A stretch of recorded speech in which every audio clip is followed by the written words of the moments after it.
Asheville.com. From the Ingalls Studios, this is ESPN Asheville, WPEK, W225CJ Fairview, WMXF Waynesville, and iHeart radio station. Christine Lisi. Right now, talks between Major League Baseball and the Players Association will resume after a month-long break. ESPN's Jeff Passan reports the sides plan to hold a bargaining session on Thursday, the first since the league locked out players on December 2nd. NFL, the Bears requested permission to interview Buccaneers offensive coordinator Byron Leftwich and defensive coordinator Todd Bowles and Bills offensive coordinator Brian Daboll for their head coaching vacancy. They also might look to talk to Michigan coach Jim Harbaugh. One thing would be key for Harbaugh in Chicago, says our Keyshawn Johnson. It's about the control. Will they allow him to run the building? Which means that at Michigan, he's running the building. Will the Chicago Bears allow him to have full control like a John Gruden when he took over the Raiders? Buck stops here. Keyshawn of Keyshawn, J. Will, and Max. The Red Wings hired Hockey Hall of Famer Nicholas Lidstrom as their vice president of hockey operations. Lidstrom, a four-time Stanley Cup champion, played his entire 20-year NHL career in Detroit. When you're trying to find quality candidates, all the searching, screening, and interviewing can become a job itself. You need Indeed, the all-in-one platform that makes it easy to interview, screen, and hire quality people. Visit Indeed.com/credit. Now your chance to win $1,000. Just enter this nationwide keyword on our website. WIN. That's WIN. Enter it on our station website now. Log on now to ESPNABL.com. In the heart of Beer City, USA, two men, one journey to create a sports show unlike any other. Unfiltered, raw, and honest. One of them played a soccer goalie opposite Ben Stiller. The other once scored 6 points on Steph Curry. These guys know their shit. Let's go! Tank Spencer, Jeremy Greene, The Sportsocracy. Presented by Ingalls Supermarkets. Low prices, love the savings. And Wicked Weed Brewing. Drink different. Well. Welcome into the program. It is, as all of the accounts have said, it is a different day in the world today. I have dreaded this for 16 solid hours. Oh, I will spare you all of the shouting and the screaming that I want to do. For now. Yes, welcome into a new world where Alabama is no longer the kings of college football and Georgia is your reigning national champion. And thank you. I have to say this off the top of the program. Thank you to everybody who gave me crap yesterday because I was reluctant to take my Georgia Bulldogs against the Alabama Crimson Tide last night in the national championship game to win the Beat the Chief contest, where we pick each and every NFL game right here against Asheville Police Chief David Zack. Beat the Chief, always brought to you by Clarissa Marshall of eXp Realty. Go to ClarissaSellsWNC.com. The tie has been broken, and so has, all of the pain, at least, of the last 40 years lifts for one day. For just one day. Because, it goes right back. It's going to go right back to where it was. Oh, yeah. The funniest part of this to me is, oh, Nick Saban's done. Blah, blah, blah. Oh, my gosh. Have you heard do realize that? Oh, yeah. You do realize they're the odds-on favorite for next year. Of course they are. By a and they should wide be. margin. And they should be. Like, if you could get any kind of decent odds on it right now. 5-2. 5-2? 5-2, and I'll be really honest with you, I'd consider doing it. Oh, you're taking it? You're taking it to 5-2? I'm waiting for people to bet it down because I know it will get bet down. Last night in Indianapolis, the Georgia Bulldogs, my Georgia Bulldogs, beat the Alabama Crimson Tide 33-18, and it was everything you could have asked for. It was so nerve-wracking. Like, I sat there for the entire game just going, when's it going to happen? When's it going to happen? Alabama led 9-6 going into halftime, and you're like, all right, this ain't bad. You're only down 3 points in the national championship game. Let's get it. Zeus scores he scores the first touchdown of the game, Zamir White for the Georgia Bulldogs, and you go, oh, awesome. And then Georgia things started happening. Stetson Bennett turns it over on the weirdest play I think I've ever seen. But it wasn't in weird. College football. I was dumbfounded by how many people thought that was a bad call. Like, it was not in any way a bad call. That was 100% a fumble. Yes, it was. The ball and it was coming out. 100% recovered by Alabama. Right. There is no doubting that. But the thing is, he didn't mean to. This is the one place where you can use the Jeremy Greene lineup. He didn't mean to. He did not. He legitimately did not mean to. No, he thought it was an incomplete pass just like everybody else, and he just happened to grab the ball, and his foot just happened to be 1/2 of an inch inside the field of play to cause the turnover, and then Alabama scores, and they go up 18 to 13 at that point. And you were like, okay. And then Georgia comes back, scores, takes the 1-point lead, tries to go for 2, and you're like, that was never going to happen. You were never going to get that 2-point conversion. Well, and I don't understand why you run it. And Kirby Smart and 2-point conversions just don't make a whole lot of sense to me. No, you have a guy on your team. His name is Brock Bowers. Yeah, if you remember, I said that name yesterday. Uh-huh. Yeah, he's good at the footballs. Georgia goes up 19-18, and then they get the ball back. Stetson, they scored again, and no, we're just going to kick we're going to kick it this time. We're going to kick it this time to make it an 8-point game rather than go for 2 and make it a 2-score game. No, we got to keep it within reach. And then the last minutes of the game were just, oh, God, here it comes. Here it comes. Bryce Young is going to throw just a dart pass, and it's going to end up as a touchdown. And then all of a sudden, Kelly Ringo, God love that man, intercepts it, takes it to the house for 75 yards, I believe it was. And Kirby Smart, without a doubt, had the 79. best vertical. No doubt, Kirby Smart had the best vertical of the day. Oh, yeah. Well, I love the fact, too, he was telling him to go down. Get down. He's like, screw you. I got a path to the end zone here. Yeah, well, Kirby Smart figured that about halfway down the sideline and went, go! And Georgia kicks the extra point and wins 33-18 over the Alabama Crimson Tide. And 41 years it took to get to this point. And, man, look, when they all say there were grown men and women crying, yes, there were. There weren't any in my house. My wife doesn't care enough. She's been a Georgia fan longer than I am. She doesn't care enough to cry about it. I've only been a fan for, almost 20 years. And it didn't mean that much to me, but when I saw my brother-in-law, his first post, who's been a diehard Georgia Bulldog fan for, most of his life, when he posted, Jason cried, because Jason's a bit of a crier. And I can understand why. I mean, I've cried at every championship my teams have ever won. It was a fantastic game. God, it was great. And one of the things that I have to ask, I can't tell if Twitter has completely broken my ability to watch a football game or if it's improved it. Okay. All year long, I heard this all year long.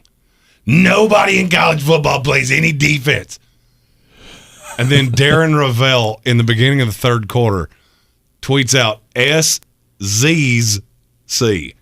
Like he's asleep because the SEC is so boring to watch. Oh, my gosh.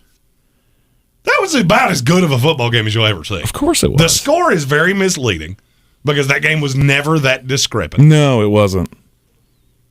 I feel like, A, I want this on a T-shirt. B, I feel like I said it no less than 20 times last night. Mm-hmm. What am I about to say? Run the ball? That's the one. Yeah, run the damn ball. Just run the ball. Why is that so hard? Oh, I mean, it got to my kids were downstairs in the bed, and I'm watching the football game, and I just kept saying it over and over and over again. Like before the 40-yard touchdown that Stetson Bennett threw to put them up 25-18, I'm going, why are you doing? Why would you stretch the field at this point? Run the ball, bleed the clock, because now you just left 8 minutes left on the clock. And I turned to my wife and I said, watch this. Here comes the Nick Saban 759, touchdown or 17 play touchdown drive to send it into overtime or to win the game. And you knew it was coming, and the Georgia defense stepped up. They made huge plays, and, you needed a break or two to go your way. Mm-hmm. Unfortunately, Jamison Williams gets hurt in the first half, and had that not happened, oh, yeah. It changed everything. I said as soon as it happened. I tweeted that out as soon as it happened. Yeah. Because now Georgia can go heads up against everybody, which means an extra blitzer is coming. Yep. And if you remember yesterday, I said the right side of that Alabama line's been a problem, and you saw it. Mm-hmm. You saw it unequivocally. That they have a problem on the right side of the offensive line. Yep. That team was not as deep as you would want them to be. They have a ton of talent. Talent's not the problem. Talent's never going to be the problem with an SEC team. And I'm sorry, I've seen this narrative too. The SEC is just better than your conference, and I don't care who your conference is. It's not even close. Especially if it starts with an A and ends with a CC. The SEC is just better than you. I mean, top to bottom, head to toe. It's not even close. No. And I'm sorry that the non-SEC fans are, I don't care who wins the national championship. It's always the SEC. Well, yeah, because they're better. Yeah, fine. Yeah. I mean, find a team. Find a team and gravitate toward them. That's what I did. I was born and raised a North Carolina Tar Heels fan, and if it wasn't Tar Heel basketball or Tar Heel football, we didn't watch it. Never watched any SEC football, Big East, none of that. Didn't even watch the other teams in the ACC. Soon as Carolina's done, you're done, and you don't watch anymore. And Carolina football was bad, so I just didn't watch college football for a good 5 years until I discovered SEC football. I do have to ask this though, and I'm not trying to be spicy here. I would love to know at what point, at what production meeting did somebody go, I have an idea. We're going to have this football game. It's going to be phenomenal. And at halftime, we're going to debut a Katy Perry music video. Yeah. I heard that, and I went, nope, I just had a stroke or something, because that couldn't possibly be what he just said. We were trying to appeal to the children, I guess. I don't know who you were trying to appeal to. That didn't hit, and let's not do that again. Right. Okay? I mean, you'd have done way better if you'd have debuted a Luke Combs video. And that would have, even that, I would have been like, okay, can we not just talk about the game? Do we have to debut some music video or something? Okay, it's football. Well, they couldn't book a concert this year for some reason. So that was what you got. I'm fine. You don't have to do that. Luke Combs at Cowboy Stadium was fantastic. Right. If that was the last one of those I ever saw, I'd be just fine. Just fine. Right. This year's Super Bowl halftime show, I'm all the way in for that. Mm-hmm. By the way, have you heard the story about the halftime show this year? With Dr. Dre and the litany of other acts in L.A.? What about it? If the game gets moved out of L.A., it's going to cost Dr. Dre like $8 million. No way. I read the story, and apparently some of the things that are going to happen in L.A. cannot be transported anywhere else. So they would either have to be rebuilt or scrapped. Great. Do we have another fun house mirror maze that's going to... Please don't do that. God. I'm still dizzy from that. Let's just not. Yeah. Okay? The Weeknd trapped under the stage in the weird fun house that made me feel like Pennywise the Clown was going to jump out at any moment and bite his head off. I'm good. We don't need the entertainment crossover things. Okay? I mean, I understand that you want to do the pop culture thing, but that was absolutely ridiculous. Yeah. And then you get to hear the entire third quarter. Every time they go to commercial, they're at the end of the third quarter, we have a live trailer from the Bob's Burgers movie. I kept hearing that going, I know every word you just said, but in that order, they don't make any sense to me. My wife looked at me when we saw that, and she goes, why did they make a movie out of that? That is the worst television show that's ever existed, and why would anyone spend big money on a Hollywood full-feature production of Bob's Burgers that looks like it was drawn on the back of a napkin and never, like, Family Guy, The Simpsons, all of those great heritage cartoon shows? Those were all winners. But they all started out looking like that. Bob's Burgers has never evolved over the back of the napkin look. The next 1 minute of that show I watch will be the first minute of that show I watch.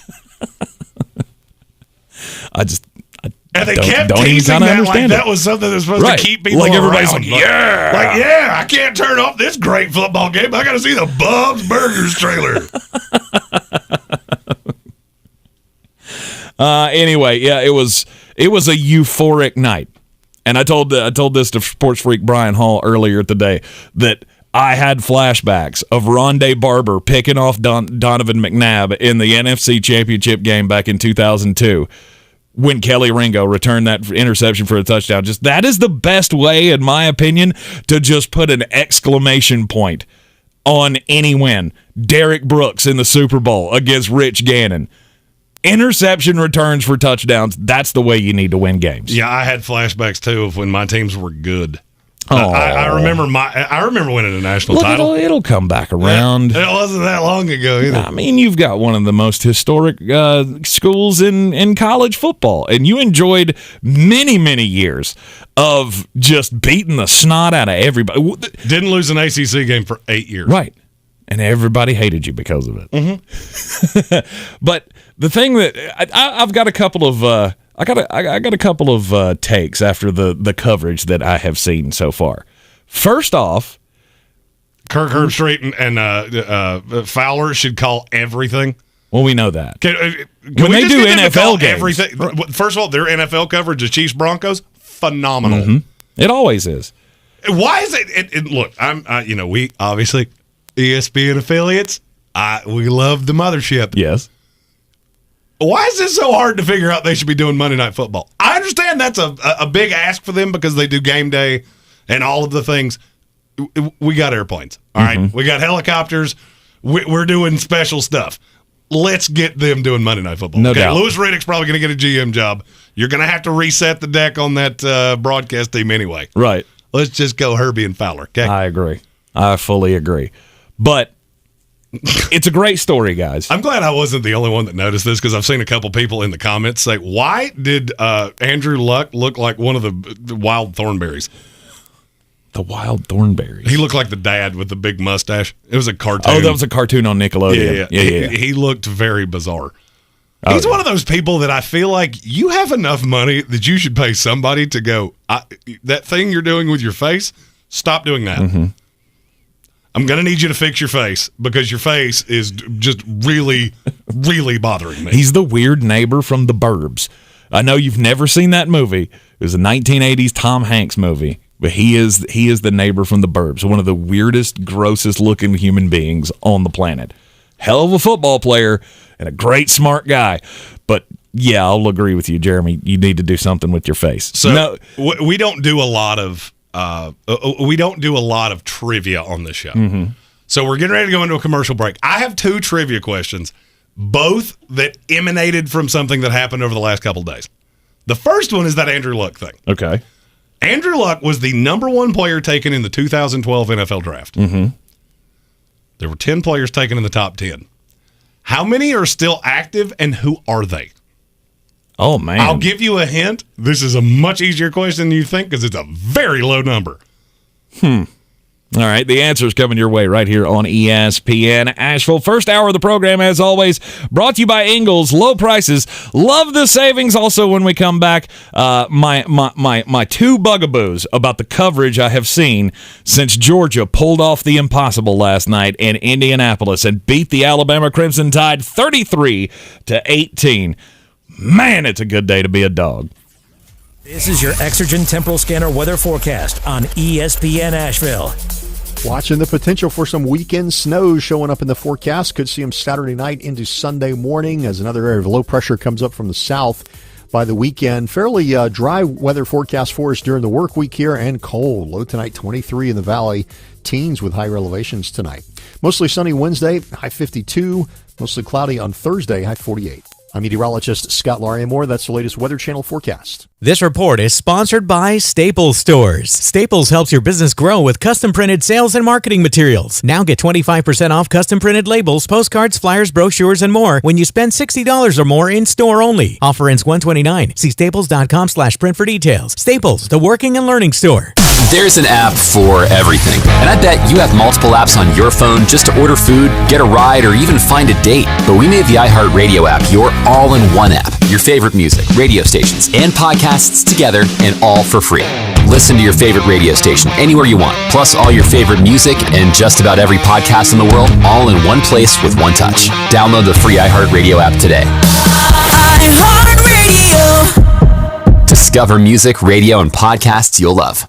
Enjoy the best of Asheville's food scene during the 10th annual Asheville Restaurant Week, January 18th through 24th. Over 30 local restaurants will offer special menus for takeout, delivery, and dine-in. Find out more at AshevilleRestaurantWeek.com. Hey, it's Tank Spencer, host of the Sportsocracy. It's a new year, and Jeremy and I are taking on a new challenge. We're teaming up with PhD Weight Loss to get healthier in 2022. When the opportunity presented itself with PhD, Tank and I knew we could stand to lose a few pounds. A few, really? Okay, it's a lot. Our combined weight loss goal is 200 pounds. But when we sat down with Dr. Ashley Lucas, she told us just how attainable those goals could be. During our initial consultation, we were impressed by her enthusiasm for our success. And the biggest upside is the convenience. This plan is so easy it can fit into the most hectic of schedules. They even have an option where you can do the program 100% over the phone. I've tried numerous diet plans and lifestyle changes, but I've never found one that's this simple. I mean, PhD gives you 80% of the food and the pathway to success. In 1 month, I've lost 19 pounds. And I've lost 16. If your goal is to get healthier in the new year, join us on our PhD transformation. Go to myphdweightloss.com. That's myphdweightloss.com. Hey there, plant lovers. It's me, Colonel Sanders. It's come to my attention that some of you are choosing to eat more plant-based products. I'm not here to tell you to try my chicken. I'm here to tell you to try KFC's Beyond Fried Chicken. It looks like scrumptious chicken, it tastes like scrumptious chicken, but it's not chicken, it's made of plants. It's a Kentucky Fried Miracle. And it goes perfectly with my delicious KFC dipping sauce. Try KFC's Beyond Fried Chicken today. For a limited time only at participating locations, Beyond Fried Chicken is not prepared in a vegan or vegetarian manner. Hey guys, I'm Ziggy, your local Philly girl, owner of Ziggy's Bakery and Deli. I've created a traditional northern deli with only the most authentic cheesesteaks outside of Philadelphia, served with provolone, white American, or Cheese Whiz. Our other classic deli sandwiches are made with the best quality meats and cheeses, available sliced by the pound. Join us for breakfast for house-made bagels with our custom cream cheeses. Or for something heartier, try a pork roll, egg, and cheese or house-cured lox. Ziggy's Bakery and Deli, in the corner of Asheville Commons, 1550 Hendersonville Road, open 8 to 3, Tuesday through Saturday. Here in Beer City, we take homegrown seriously. And since 2012, Wicked Weed Brewing has been pushing the boundaries of the industry. They've not only created staples like the Freak of Nature Double IPA, Lieutenant Dank, and Pernicious, but they also opened the first sour beer tap room on the East Coast. Wicked Weed has also supported our local community to the tune of $1.6 million with the Beers That Build program. Visit one of their 4 locations, schedule a brewery tour, or place an order for pickup or delivery. WickedWeedBrewing.com.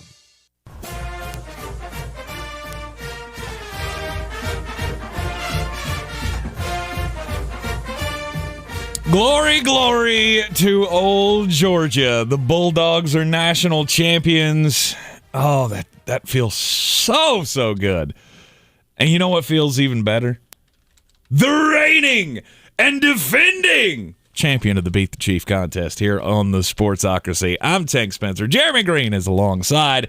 And all right, so your trivia question from the 2012 NFL draft. 2012 NFL draft, which will go down, A, as the second draft I ever did, B, as the worst draft I ever did. Worst draft. Not from me, just in general. The first pick in that draft was Andrew Luck. Yeah. In order, you went RG3, Trent Richardson, Matt Khalil, Justin Blackmon, Morris Claiborne, Mark Barron. Top 7 picks, all out of the league. Luke Kuechly was 9, who has retired. Yep. There are 2 left. Number 8 from the Miami Dolphins, Ryan Tannehill. Oh. And number 10 from the Buffalo Bills, Stephon Gilmore. That's it. 9 years later, those are the only 2 left in the league. Wow. It's one of the, if you do the analytics and you know, wins above replacement and all the analytical stats, right, it's the worst draft that's ever happened. And if you do wins against projection, Andrew Luck's the biggest bust in NFL history. Wow. If you're an analytics person. Right. the biggest bust in NFL history. Well, I mean, he was supposed to be the next Peyton supposed Manning. to be John Elway. Yeah. So, the fact that he only lasted 7 years. Right. And he was hurt through 3 of those. He could still play, though. I bet he could still play. After what I saw yesterday, yeah, he could still play. He could get rancher on Yellowstone. You don't think he could get back into playing shape? He could play a bad guy on Gunsmoke. These are all things he could still play. In the comments of our YouTube channel, feel free, or Facebook or any of the other streaming services, feel free to chime in. What could Andrew Luck still play? The creepy neighbor on the remake of Burbs. There. He was just such a brilliant guy, and I thought he was going to be so special, and I was sad that he hung it up when he did. But here's the thing: I think we talked about it when he finally did decide to retire. I couldn't blame him one bit. No, because his brain had been knocked out. Well, I mean, it was like he was playing in the middle of a highway. Highway, yeah, because the offensive line was just terrible. Yeah. Jeez. But congratulations. I've yet to actually say that. Congratulations on your national title. Thank you. And, and if you win 2 more, you'll be back to where I am with my terrible Florida State Seminoles. Right. Don't get to enjoy much, but I do get to enjoy the past. Hopefully this will be an onslaught of championships like I got to see with my Boston Red Sox. Once the curse was over, then it became a thing where you are a threat, which leads me into 2 of the things that I've seen in the coverage since last night's 33-18 win by the Georgia Bulldogs that have irritated me to high heaven. First off, we get it. Stetson Bennett, great story. It's a great. It will make a great Disney movie one day. Absolutely. The kid who at 3 years old told his dad he wanted to be the starting quarterback of the Georgia Bulldogs and then walked on and refused scholarships because he wanted to go to Georgia and walked on and then went to JUCO and then came back and got the starting job not once but twice. And then finally he was the one that led them to the national championship game. But can we be real honest for a second? He was one throw away from being the GOAT of all goats. And I don't mean greatest of all time. And not the good goat. This is scapegoat of all time. Eating a tin can with your head stuck in a fence. 100%. Like we will not be buying you drinks in bars in Georgia. You will not be able to go into a bar in Georgia ever in your life again without getting your tail kicked. Because Screech about blew it for all of us. And me and my wife are sitting there watching the game, and I'm looking at her, and she's looking at me, and I'm going, don't we have another quarterback? Don't we have anybody else? I was screaming for JT Daniels the whole first half. Anybody else that can take the snaps in this game? Because Stetson from the jump didn't look comfortable. He was rushing things. He was fumbling balls. It was bad news all to start out the game. And sure, he turned it around in the fourth quarter, made 2 clutch throws, got us 2 touchdowns. Great. But the real MVP of that game, it was Lewis Sin. I said it in our Discord chat. As soon as the game was over, Sin needs to be the MVP. And it was never going to happen ever. He was the defensive MVP, and they interviewed him last. Yeah, and that's all. That's cute, and that's all well and good. Yeah, there was never any doubt who was getting that trophy. Oh, we all knew it, but everybody, it's a great story. But we have already beat it into the ground. I think, I'm done with the story. I don't think there's any more needs to be said about. I've already got the next quarterback in my mind. What's his name? Stetson Bennett. Oh. Cowboy hat Bennett. Pew, pew, pew. Pew, pew. Yeah. I will say this. If you had told me that was the kid that was going to win you a national championship, right. I would have said you were out of your mind. Right. Of all the quarterbacks Georgia has had, Stetson Bennett doing it was the most improbable. And then the second thing I have seen, Georgia has staked its claim to being a perennial contender. That happened 7 years ago. You guys get that, right? They've been a perennial contender. Just because they haven't won a national championship in that time, I went and looked.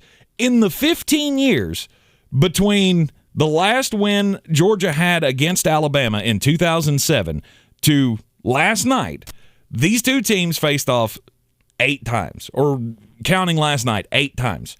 Do you know what the average ranking of the two teams each time they face? Because they have not faced each other when they're not ranked. The average ranking for both teams combined is 3.8. Which means they've been 1-2 a lot. Right. 1-2, 2-3, 3-4. People just act like Georgia just showed up this year and it's over. He played for a national title just a couple of years ago. Georgia's gonna be here for a long time. The Alabama fans, oh, good job on your national championship. Too bad you won't be around next year. Are you sure about that? Well, we're going to talk. We're going to talk about that after Just a Bit Outside. Right. But before we get Just a Bit Outside, we have our first. Let's try that again. Yep. Devin Jobin said Andrew Luck looks like he should be having a conversation with Chris Hansen on that show he does on Dateline. Stephen Tao said he looks like he could play checkers outside a Cracker Barrel. Kevin Vick, who was the first person to get our trivia question, says Andrew Luck looks like he could still play Dungeons and Dragons. Other good answers I saw, he looks like someone that could sit in a rocking chair giving advice while peeling an apple with a knife. He looks like he could play Matthew McConaughey in the remake of Dazed and Confused. Keep firing those because some of them have been really good. Not all of them can I read into this microphone, but they've been really, really good. Right. Most of them you'll read, and then the other ones you can save for the uncensored third hour of the program, which returns today. We'll be doing the uncensored third hour after this radio program is over, and we'll be talking about the playoff teams in the NFL, ranking each and every one of them from 14 to number 1. And we'll give you guesses, but you don't really have to guess that much to find out who's number 14 and who's number 1. Those were the easiest ones for me. Yeah, those will be pretty predictable. 14 is Bird, which means not real. And number 1 is the team that has the biggest jerk in the NFL. Yes. And the best quarterback. Yes. We'll be doing that in the uncensored third hour, web only. So go to thesportsocracy.com, click on that live video link, and don't forget to subscribe to the channel so you can get in on the chat. Now, let's get just a bit outside. The Sports Tag. Just a bit outside. All right, here's the 411, folks. All right, just like Georgia has returned to the promised land in college football, there is an NFL team who will once again rejoin the living, and they will be getting a new team nickname, which is what every American sports franchise has to have to be included in our leagues. From now on, that is the I am president of the world, and there will never be another Washington football team like name ever again. The funny story, though, so the players have already found out. The players already know what's happening. They've already been briefed. They already know what the name is. They've already seen the schemes and the outfits and all that kind of stuff. The outfits? I meant merchandise. Okay. I wasn't talking about their uniforms. I was talking about their merchandise. But they've already seen all of the apparel. And how about that? Is that better? So the announcement's coming up on February the 2nd, and Terry McLaurin had he summed this up perfectly, and I think it's going to be the response that we all have once it finally gets released on February the 2nd. So he goes on a podcast, and they asked him, okay, we know you can't talk about it, but tell us about the rebrand. What do you think about it? His direct quote was, it was better than I was expecting. And I think at this point, that's all we can ask for. I just want it to be better than I'm expecting. I think we should do just go with me here as the marketing guy. I think we should do our logo in Washington football team colors and just quote it. It's better than we were expecting. Better than we were expecting. It was good. It was better than I thought it'd be. Yeah, he said he had his doubts going in, but after leaving the briefing, he was super happy. And said you could see the time and the effort that was put into it. Okay, well, I have seen no effort yet. Like, we've already seen the sneak peek of the uniforms. It doesn't look like there was a whole lot of effort to that. You added a couple of stars. What else did you do? Well, I mean, tell me, what is it that you do here? I buried the building down. So, Terry McLaurin, definitive statement. The changeover from Washington football team to the Washington Commander, I'm sorry, to whatever it's going to be, it's better than he expected. And that's all you can ask for. Okay, so I'm going to. I said today there would be more trivia than we thought there would be. Yes, because we don't really do trivia here. So now I'm going to task you on air. I need you to prepare my favorite song. Okay. It's my favorite song to sing karaoke after I've had one too many. Okay, and I'm going somewhere with this. I promise. Yesterday it came out that USC quarterback Jackson Dart would be entering the transfer portal. Many, myself included, we read the tea leaves and went, well, I guess that means Mr. Caleb Williams will be joining his former coach Lincoln Riley at USC. Yes. Well, we have another layer of where everybody could kind of fall out. After watching Jackson Dart at USC, I said he would be a number one pick in the draft. Mm-hmm. That was under the context that he was playing for Lincoln Riley. Mm-hmm. Because I greatly believe in the talent of Jackson Dart. Well, yesterday something happened that has a wee bit of an involvement with me. Graham Harrell is the new offensive coordinator of my West Virginia.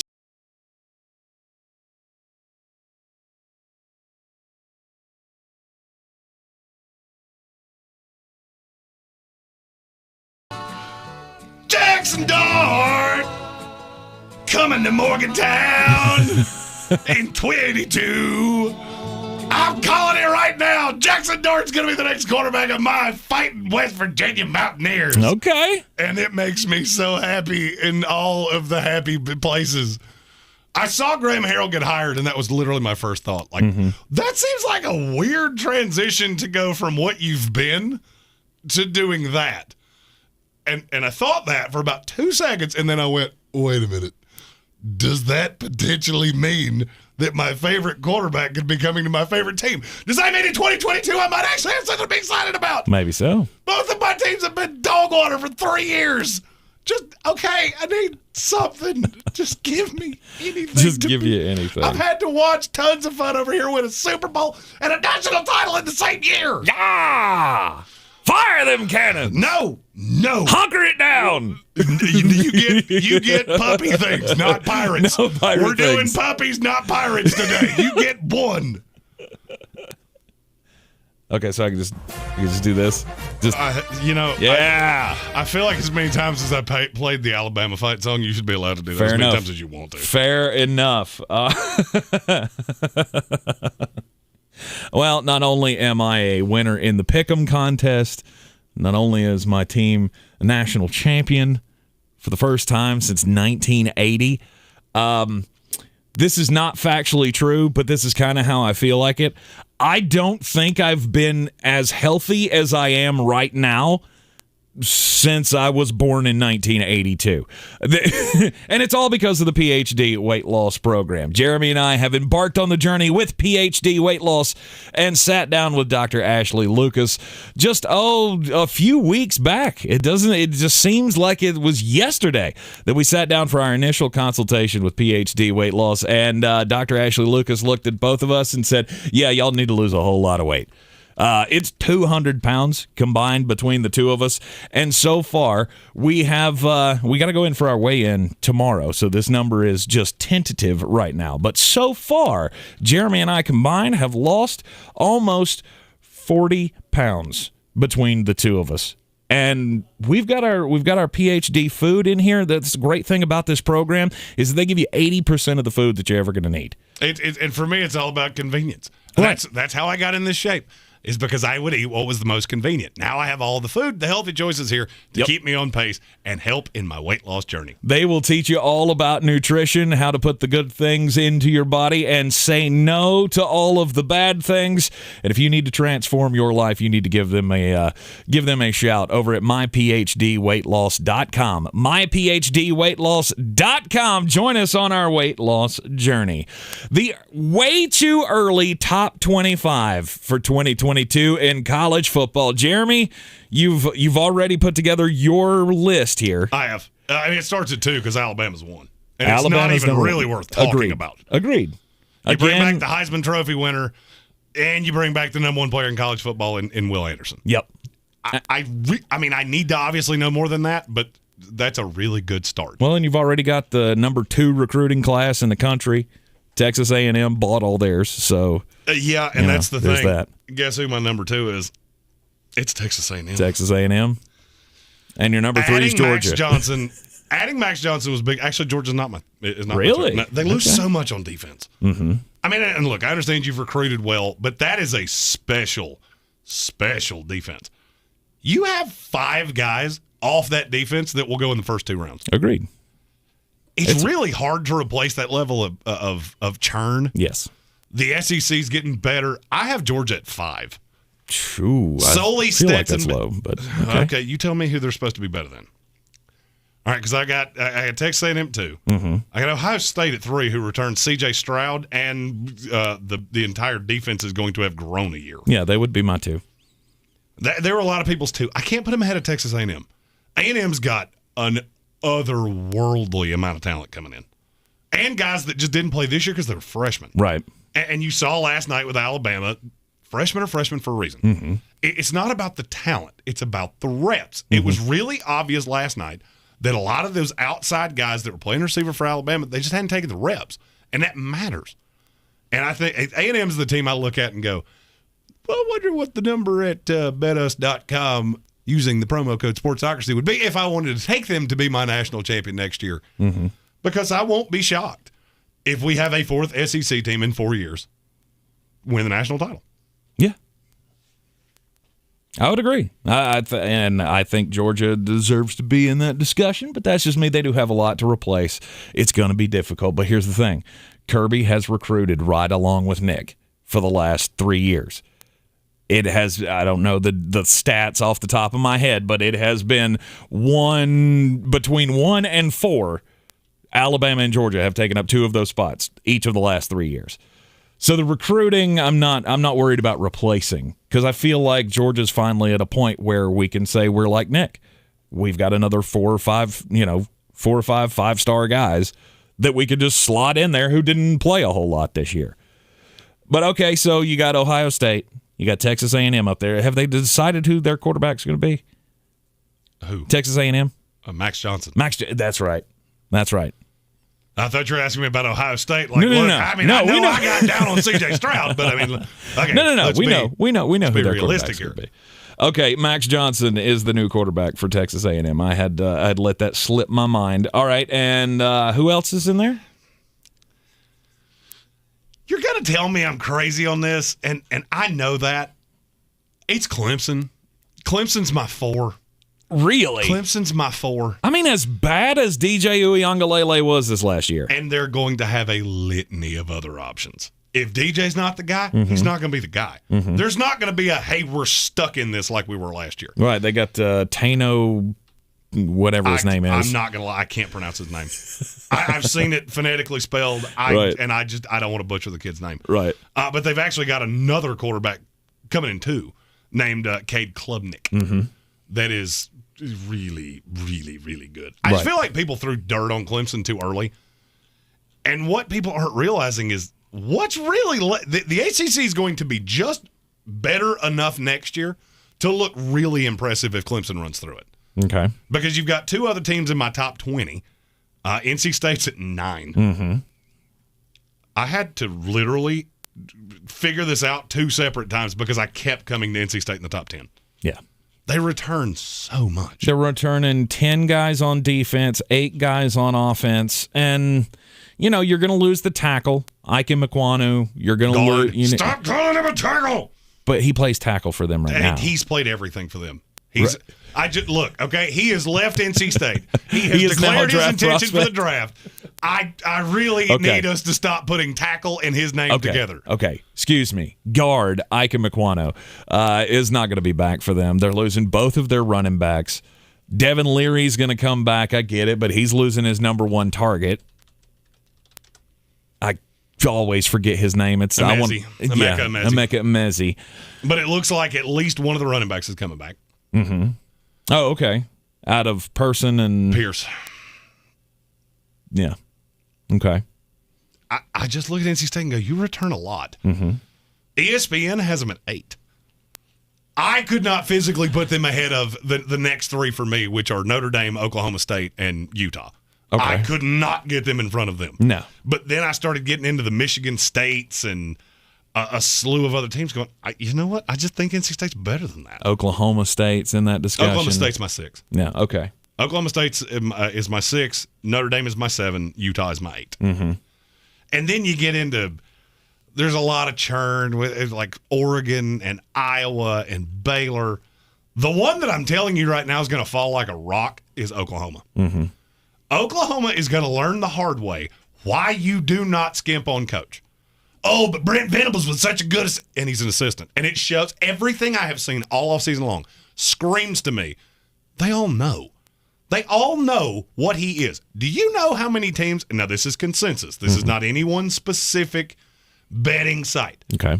Do you know how many teams have a better chance to win the national title next year according to the initial output consensus of all of the initials that went out after the game last night? 16. You're too low. It's 21. Wow. Oklahoma is 22nd. And yes, there are sites that have them at 8. There's some that have them at 30. Mm-hmm. And you really have to look at that. Vegas has gold fixtures for a reason. Right. And I just look at Oklahoma and go, that is going to be a precipitous decline.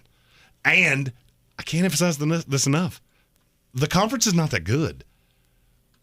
The conference is not that good, and I'm afraid they're going to lose 3 or 4 games in that conference, and it's going to make it look even worse than it actually is. I got to ring the bell here for Patrick Holt. Anytime State is ranked that high or hyped up that much, they always fall flat on their faces. Well, you know, okay, I was trying to be nice to NC State. I felt like I did a pretty good job of that. Look, I highly respect anybody who can talk truthfully about their program. Patrick Holt is one of those. He knows. He's lived through it. And I agree with that. Mm-hmm. There's a couple of people in the comments that have mentioned Michigan. Michigan is currently one of those teams that's not on the board to me, and there are 2 of those. Why? Because I don't know who's going to coach them, mm-hmm. and it's not just Michigan. Come back, we'll do Greene on Greene. I got to get this out there because I've heard it in too many places. I don't know exactly how much credence to give it, but there's another coach in college football that's being tied to NFL jobs, and it makes a lot of sense. You're in the Sportsocracy here on ESPN Asheville. Jeremy's Picks of the Night coming up next. Sometimes it's the little victories that mean the most. At Ingalls, we know there's no one you'd rather share those miniature memorable moments with than family. Ingalls, all the ingredients for family.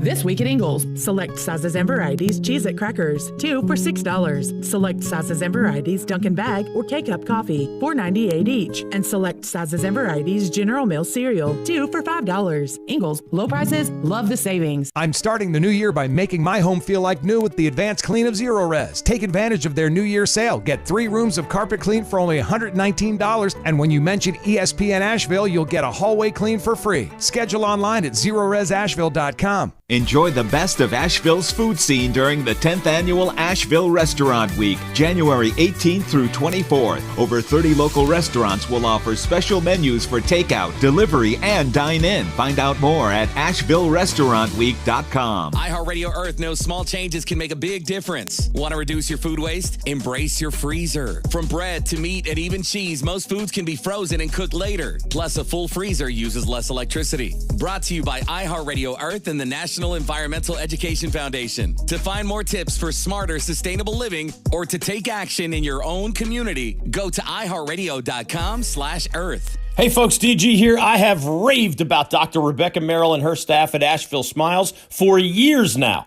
and I hope you've already taken my advice. But don't just take my word for it. Gary recently gave a 5-star review online saying, quote, "I love the personal touch, !" They did a great job and explained everything they were doing. I am very happy we found Asheville Smiles, ! Believe me and Gary and the online review masses. And visit AshevilleSmiles.com. What are your 2022 business goals? Simplified IT? More security? Dell Technologies has the expertise to help you. From transforming your digital workspaces to providing comprehensive end-to-end IT solutions. Get high-performance computers featuring Windows 11 Pro with powerful hardware-based security and savings up to 45% during Dell's New Year event sale. Get special financing through Dell Financial Services. Call a Dell Technologies advisor at 877-ASK-DELL. For my small bookstore to thrive, I can't just sell books. So I created a radio ad at iHeartAdBuilder.com to tell everyone about our author events, our story hours for kids, and our amazing lattes.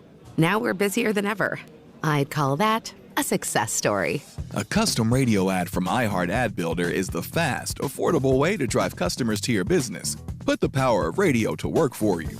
Get started now at iHeartAdBuilder.com. Research shows that people remember radio ads with lots of sound effects. So to help you remember that Liberty Mutual Insurance Company customizes your home insurance so you only pay for what you need, here are some zany sounds. Saving on home insurance is no laughing matter. Liberty Mutual customizes your home insurance so you only pay for what you need. The money you save could change your life. It's time for you to take your insurance choice seriously. Only pay for what you need at libertymutual.com. Liberty, liberty, liberty, liberty. I believe real estate isn't about properties. It's about people. I am Clarissa Marshall with eXp Realty, serving all of Western North Carolina. Navigating the home buying and selling journey can feel overwhelming at times, and that's why having an agent who cares about you and your needs is key. I'm a native of Western North Carolina, and I close over a home a week. I'm an expert in the market, pricing my sellers correctly to net you the most money, and working as a skilled negotiator for my buyers. Please give me a call today at 828-774-6343 to set up a complimentary market analysis. Coffee's for closers only. Get them the money. Then when you get the money, you get the power. That watch costs more than your car. Then when you get the power, then you get the woman. Well, last night proved positive why you don't ever trust the evil empire. Alabama cost me a lot. Whether it was the over, Alabama in the money line, whatever the case may be. But to beat the Chief Championship. Oh, why? Why did we have to do that? Throw that one in there. Well, you know what? You earned it. I goaded you into that. We goaded you into that. Yep. And you earned your championship fair and square. Thank you, Cowboy Hat Bennett. But it's an NBA Tuesday night, which means it's a money-making Tuesday night. If you're looking at the graphic on the screen, you're seeing a pick that I can't physically believe I'm making out loud, but I am. My first one, the Oklahoma City Thunder take on the Washington Wizards tonight in Washington. Oklahoma City's a 9.5-point dog. Here's something that nobody wants to talk about. Oklahoma City is bad, but they cover a lot. They do. They do not get slaughtered by teams, and I don't think they're getting slaughtered here. Washington has regressed. They haven't looked as good as maybe you would expect them to look after the hot start. I'm taking Oklahoma City plus the 9.5. Next, the Phoenix Suns travel to the Toronto Raptors, who have actually been markedly playing better than you would think. Phoenix is only a 4-point favorite, and that is stupid. This is an overreaction. Phoenix got just scattered the other night, and that has moved that number entirely too much. Phoenix is good defensively. Fred VanVleet had his first triple-double the other night. He's not doing it again. Give me the Phoenix Suns. The Memphis Grizzlies host the Golden State Warriors tonight. Memphis is a 1.5-point favorite. There's no Draymond Green. The Golden State Warriors are about as easy to figure out as any team you've ever seen. Without Draymond Green, they're not particularly that good. Am I saying he's the greatest player? No. But he's a glue guy that makes them markedly more efficient. Without him, they're just not the same team. Give me Memphis minus the 1.5. Finally, the Minnesota Timberwolves travel to New Orleans to take on my favorite little punching bag, the New Orleans Pelicans. Minnesota is only a 3-point favorite. The Pelicans are bad, and they can't defend big guys to save their life if they can play more than 5 feet away from the rim. You know who does that particularly well?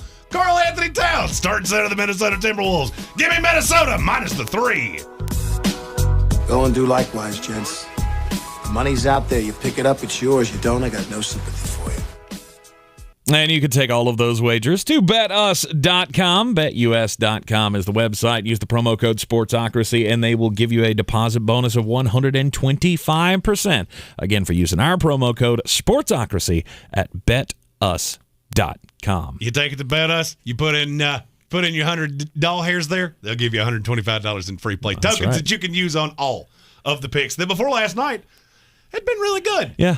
And then, last night was, I told you this, and after my Marcus Page comeback in the last week of the NFL, that will be forgotten forever. Yep. Hubris comes shortly before the fall. And last night was the fall. That was the fall. All right, so wrapping up the too early top 25 for college football in the coming year, 2022. What is it? There are two teams that I can't really rank because I can't put my finger on exactly how much of this is going to play out, but you got to know what's out there.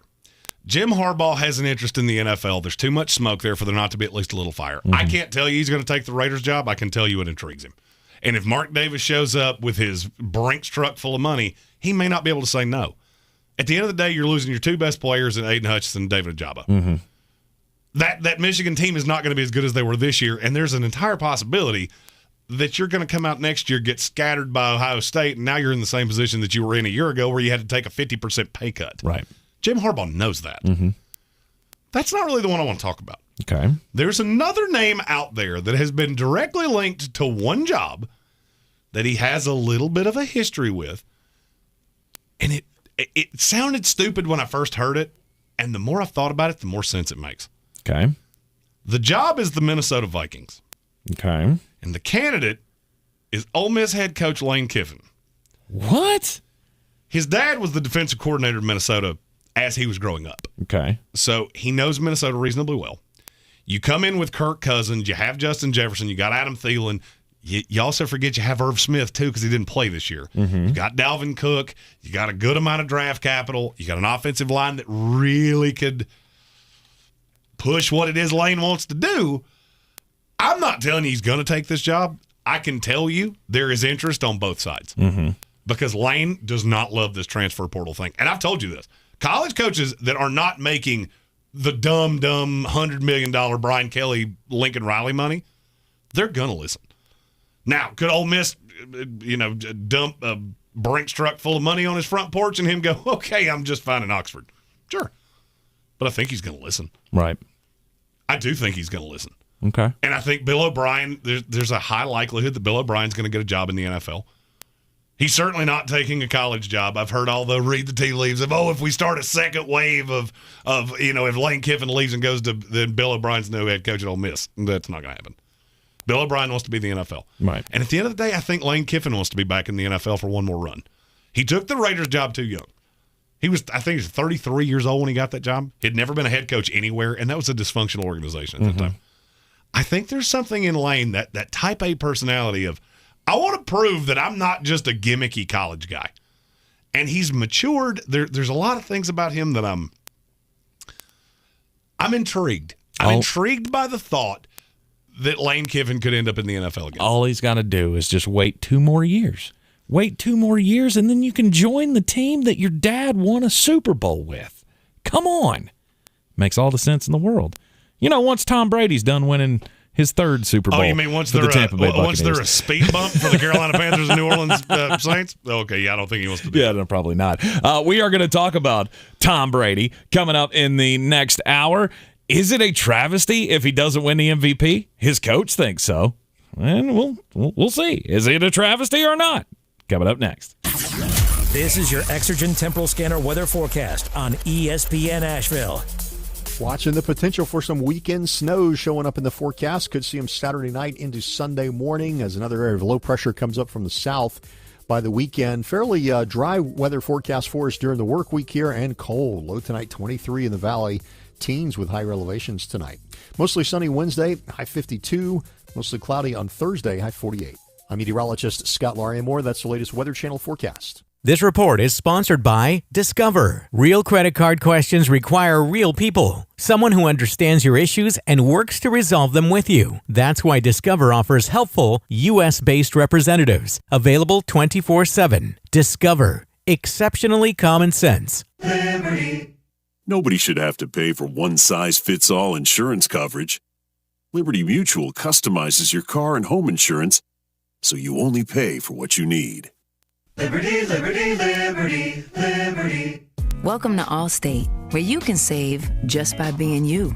DriveWise and the Allstate mobile app gives you personalized driving feedback, and by adding it to your policy, you can save for driving safe just by being yourself. Allstate. Here, better protection costs a whole lot less. you're in good hands with Allstate. Click, call, or visit allstate.com to save today. Not available in every state. Savings based on Drivewise and other safe driving discounts. Savings vary. Subject to terms and conditions. Allstate Fire and Casualty Insurance Company and affiliates, Northbrook, Illinois. Hi, I'm Chad Greenway. After retiring from the NFL, I've embraced my new role coaching my kids in their youth sports. Our Youth Basketball Association made the decision to use trusted coaches to train, screen, and educate all of our basketball coaches. Visit trustedcoaches.org to learn more. I'm a trusted coach. Are you? From the Ingalls Studios, this is ESPN Asheville, WPEK, W225CJ Fairview, WMXF Waynesville, and iHeart radio station. I'm Christine Lisi. Developing story, the expectation of the Browns is that Baker Mayfield will be their starting quarterback in 2022 and will bounce back after struggling through an injury-plagued season. According to GM Andrew Berry, Mayfield is having shoulder surgery next Wednesday. Bears have asked for permission from the Buccaneers to interview offensive coordinator Byron Leftwich and defensive coordinator Todd Bowles for their head coaching opening.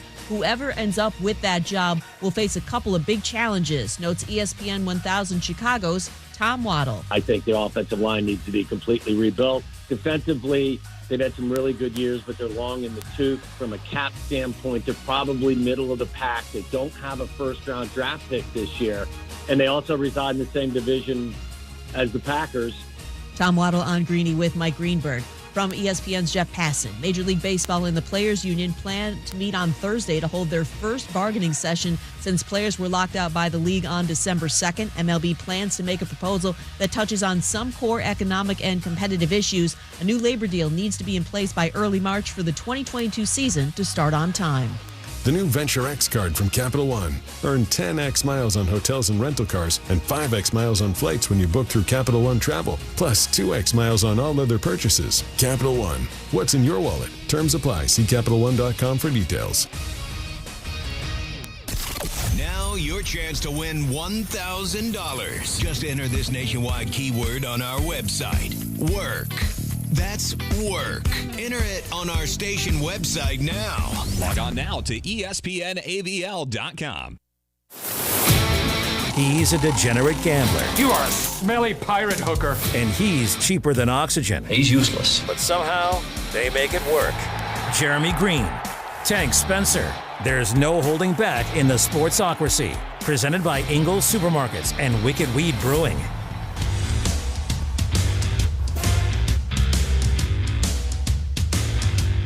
It's ESPN Asheville, 92.9 FM, 880 AM, and 1400. You are in the Sportsocracy second hour of the program, as always, brought to you by Wicked Weed Brewing. Check them out at wickedweedbrewing.com. Wicked Weed Brewing.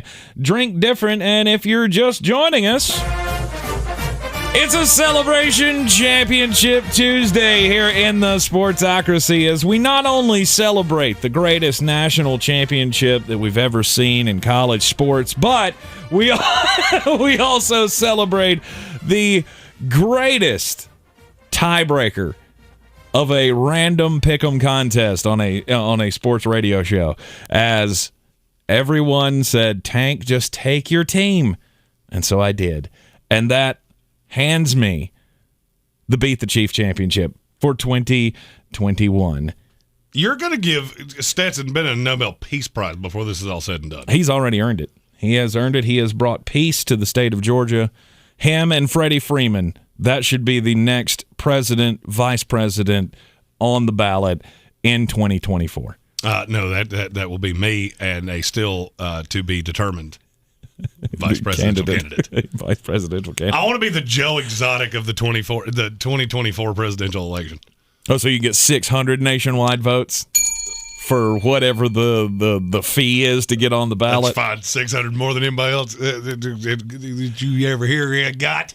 That's a weird way to say that, but I mean very eloquent for a West Virginia guy. So hey, you got that going for you. Look. That could be my campaign slogan. I will make the economy gooder. Just gooder. No, it was a great national championship game last night. I am being hyperbolic, of course, because it gets on Jeremy's nerves that now I have another championship to celebrate within the last. Everything's the greatest thing that ever happened, because that's what we do now. It's all the greatest that ever happened. Yeah. Well, this is the greatest Georgia national championship in football that I have ever seen. Well, you don't have a lot of competition, so.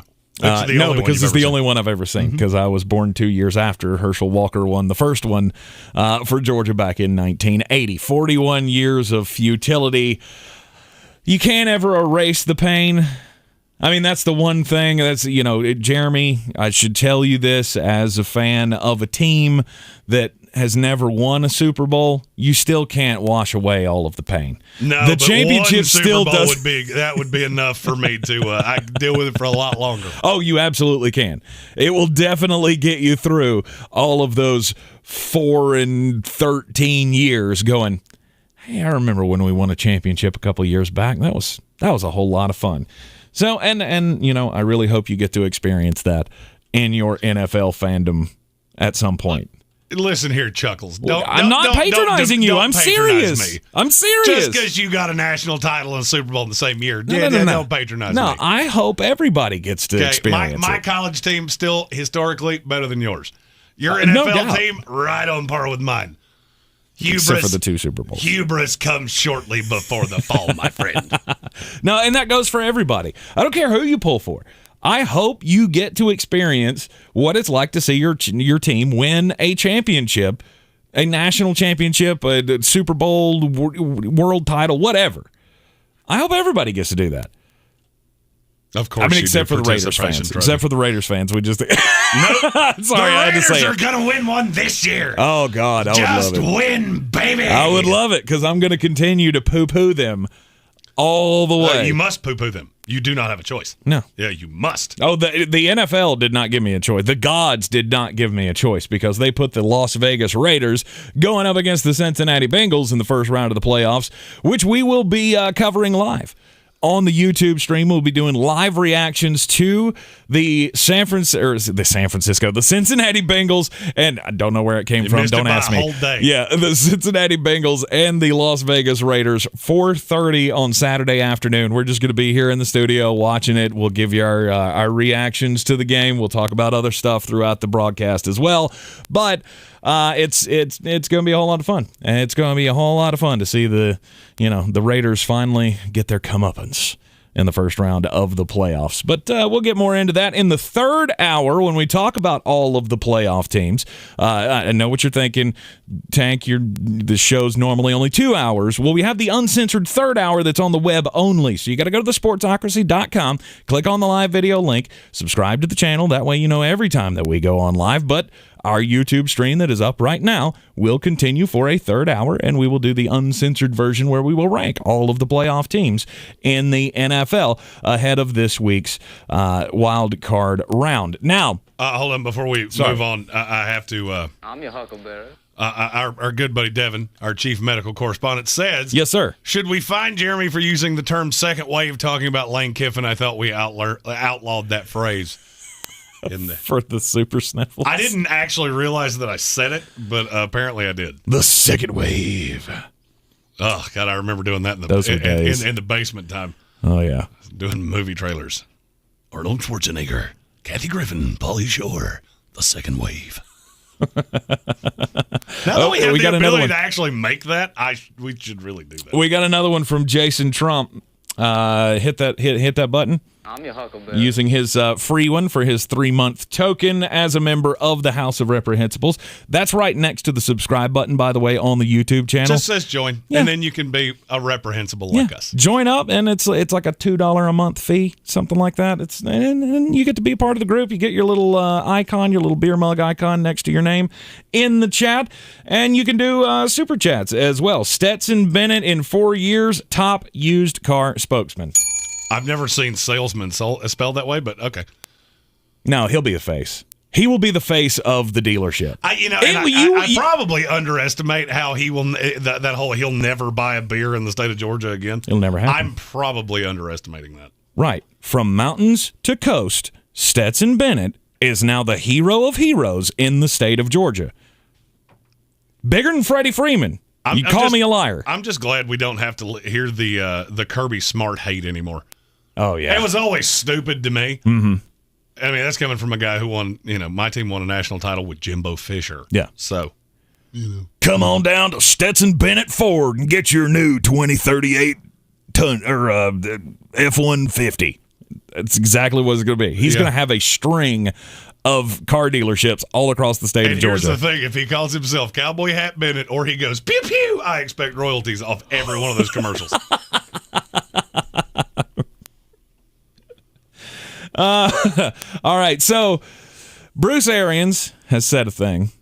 Bruce Arians likes to say lots of things, but I guess this triggered Jeremy in a certain way because Bruce Arians is an absolute crazy person. Okay, and I'm tired of playing into it. I'm tired of pandering to it.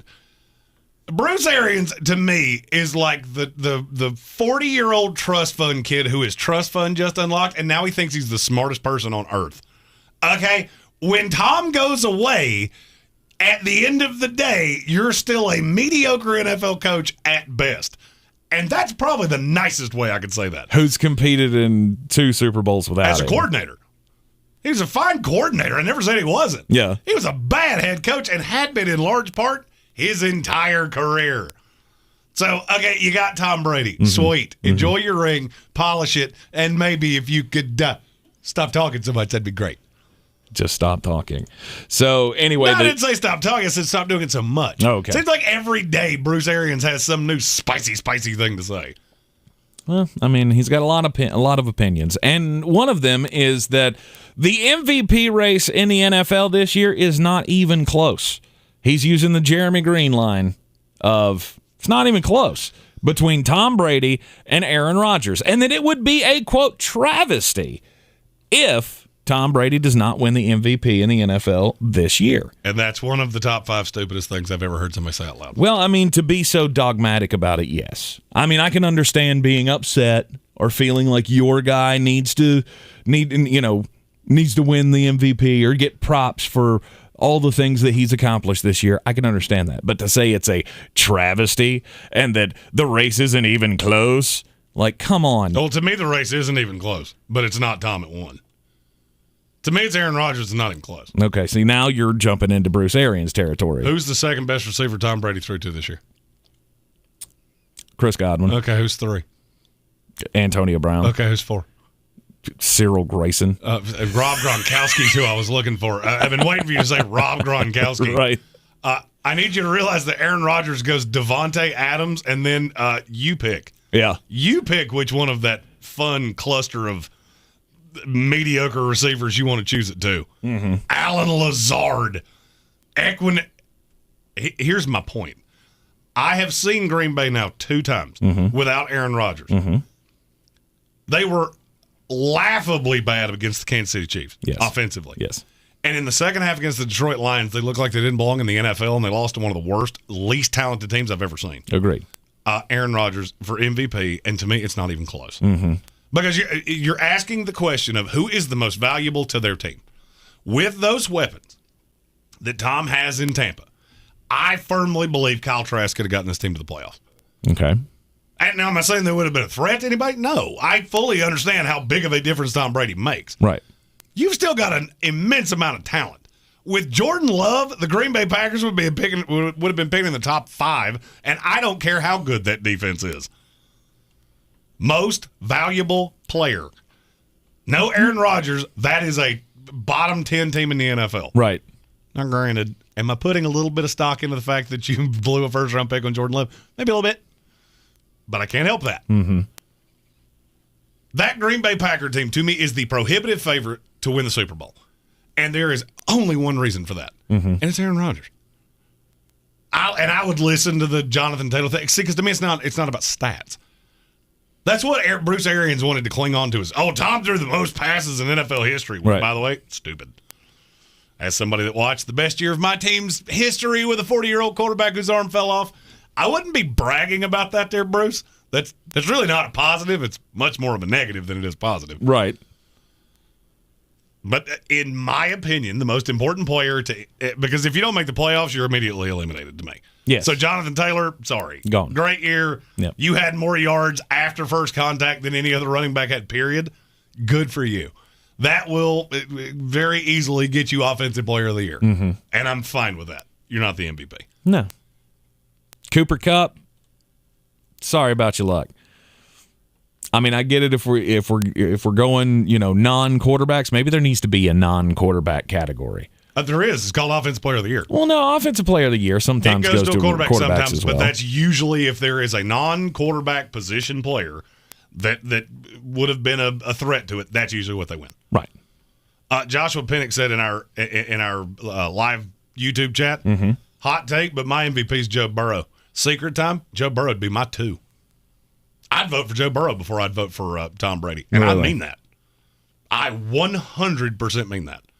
Take Joe Burrow off Cincinnati, and what do you have left? Cincinnati from last year. Bingo. You have that 2-15 team we were talking about. You got Brandon That's Allen. how good Joe Burrow has been. Mm-hmm. I would agree with that, but Tom Brady is doing things in the NFL that he's never really done before. And I think at his advanced age, you have to give that some credence. See, your age does nothing for me. I don't care how old you are. I don't care if you're 22 or 57. I really could care less. Don't care. Overcoming the odds doesn't even that has register nothing into to your do mind. with most valuable player. Mm-hmm. You're still playing of your own volition. I don't care where you were drafted. I don't care how much money you make, and I don't care how old you are. Mm-hmm. I care who is the most valuable player to their team. And to me, that's Aaron Rodgers, not even close. And then Joe Burrow is the only one that, to me, is even worth talking about. We're doing power rankings in the web-exclusive third hour. Right. The Cincinnati Bengals are above the bottom half for both of us. Yes. And it's exclusively because of Joe Burrow. I mean, Jamar Chase helps. Joe Mixon helps. There's a lot of ancillary pieces there that I'm not trying to willfully poo-poo. It's Joe Burrow that ties all of these things together. Yeah, I would agree with that. I got into a fight. So I've started doing the interview circuit again. I did this last year, and then, it takes a lot to get 3 hours worth of content on screen, so it got kind of faded off. Mm-hmm. I got into an argument about which quarterback you'd rather have going forward, Joe Burrow or Justin Herbert. Do you have a take on that? I didn't ask you this before the show, so you didn't get a chance to plan for this at all. I mean, I have thought about it. I think we've talked about it in passing before. I think it would be Justin Herbert, but I'm not so positive on that. And to me, that's insanity. Yeah. It is absolutely preposterous to me. Well, I got one that's already had a devastating knee injury, and that would be a factor for me. Herbert had injury issues in college. Okay. I mean, I've seen Joe Burrow do otherworldly things. Mm-hmm. I'm starting to get worried with Herbert. And the reason I bring this up is because the stat argument was, well, Brady threw for 300 more yards than any other quarterback. Okay, what worries you about Justin Herbert? How much better is that team going to get than they are right now? He had one of the best rookie years we've ever seen. Mm-hmm. He had arguably the third or fourth best year of a quarterback in the NFL this year. Mm-hmm. Turned the ball over a little bit more than you would want him to. Touchdown to interception ratio wasn't splendid, but he was very good. Yes. And they're still sitting at home. Mm-hmm. That would be bothersome. That's just bothersome to me. Okay. I don't know how much better you can play, and you're going to get paid in very short order, and it's going to be a number that is dumb high. The day we have to break, hey, Justin Herbert just signed an extension with the LA Chargers. Oh, yeah, how much was it for? $11 billion. Right. I don't know how much better that team can get. Okay. And I feel like Brandon Staley's catching a lot of flack, and I don't get it. I heard Rob Parker yesterday say Brandon Staley should have been fired. Yeah. That is the most asinine thing I've heard come out of somebody's mouth in quite some time. There are a lot of people who do not like the fact that he takes so many chances and that he doesn't, play it close to the vest. But I mean, the end of that Raiders game was just unbelievable. Justin Herbert makes some fantastic plays, and I know Joe Burrow does too. I'm not trying to say anything against Joe Burrow. It's easily 1A and 1B to me, and they can be interchanged at any given moment because I have seen greatness out of both of them. But the way Justin Herbert is able to come through in the clutch on fourth downs, I mean, and that's like the fifth game he did that this year. He just makes some unbelievable decisions at great times. And that's the thing is I feel like Joe Burrow is lifting pieces around him. Mm-hmm. Is Austin Eckler markedly better today with Justin Herbert? No. He's virtually the same guy I saw before all of this. Right. Great multi-dimensional weapon. Keenan Allen, is he way better than he was? No. He's getting worse, Williams, actually. Is Mike Williams way better than he was? He's been healthier. He just has somebody to deliver him the ball. And I look at Cincinnati and I go, T. Higgins is now a legitimate top 20 receiver in the NFL. And I don't even think I thought that was spicy when I wrote it down. It's not. No. I did the list. I got to 17 and went, I cannot put anybody else up here Mm-hmm. ahead of him. Mm-hmm. And that's because of Joe Burrow. I feel like Jamar Chase benefits from Joe Burrow in a way that I don't know that there's any other quarterback that would make him as good as he has looked. And I just look at Burrow and go, and that's tying this back into the MVP conversation. Everyone I've seen, it's basically Brady, Rodgers. Mm-hmm. And I feel like, if for nothing else, being a member of the media, somebody has to step up for old Smoking Joe, and it's going to be this mulleted man right here. Look, you stepped up for Josh Allen last year, and you fell short. Josh Allen didn't have the MVP year that we expected him to this year. No, and that was an expectation thing. Josh Allen was really good. Yeah, and Joe's going to get his due. Don't worry. He will definitely get his due at some point. But to me, when it comes down to the MVP this year, it is Aaron Rodgers is number one. But to me, Tom Brady is a very, very close second. I don't think he's close, but I think he's clearly in the top three. I know you don't dig stats, but I do. I love I'm more stats. analytics than I am stats. But I love stats. And so Tom Brady became the third quarterback since 1991 this year to lead the league in completions and attempts. In fact, he set the new NFL record for completions in a season, which to me only bolsters his case of maybe you shouldn't give me a vote or two for the MVP. The fact that he did break an all-time record this year. But completions, attempts, yards, and touchdowns. He's only the third since 1991. Would you like to take a guess at who the other two were? The other two quarterbacks that led, say that one more time. Led in completions and attempts, yards, and touchdowns, all in the same year. It's happened 3 times since 1991. Ugh. I feel like Pat Mahomes would have to be one of those. Wrong. And then I'm Seacrest out. Peyton Manning. I should have known that, and I'm kicking myself for not saying that out loud. Peyton Manning did it in 2013, and Drew Brees did it in 2008. And Tom Brady has now become the third since 1991. Here's another one. I'm going to quiz you on this one, too. He is the 5th quarterback ever, so you got to name the other 4. The 5th quarterback ever to have 5,000 yards, at least 5,000 yards, 40 touchdowns, and a passer rating of over 100 in the same year ever. 5th ever. Who are the other 4? No clue. It's Dan Marino in 1984, Drew Brees in 2011, Peyton Manning in 2013, and Patrick Mahomes in 2018. Oh, so it was the guy I said the first time, the two you had just said, and Dan Marino. Yep. I think I should have been able to sound that out. Yeah, exactly. All of those, by the way, except for one, won the MVP that year.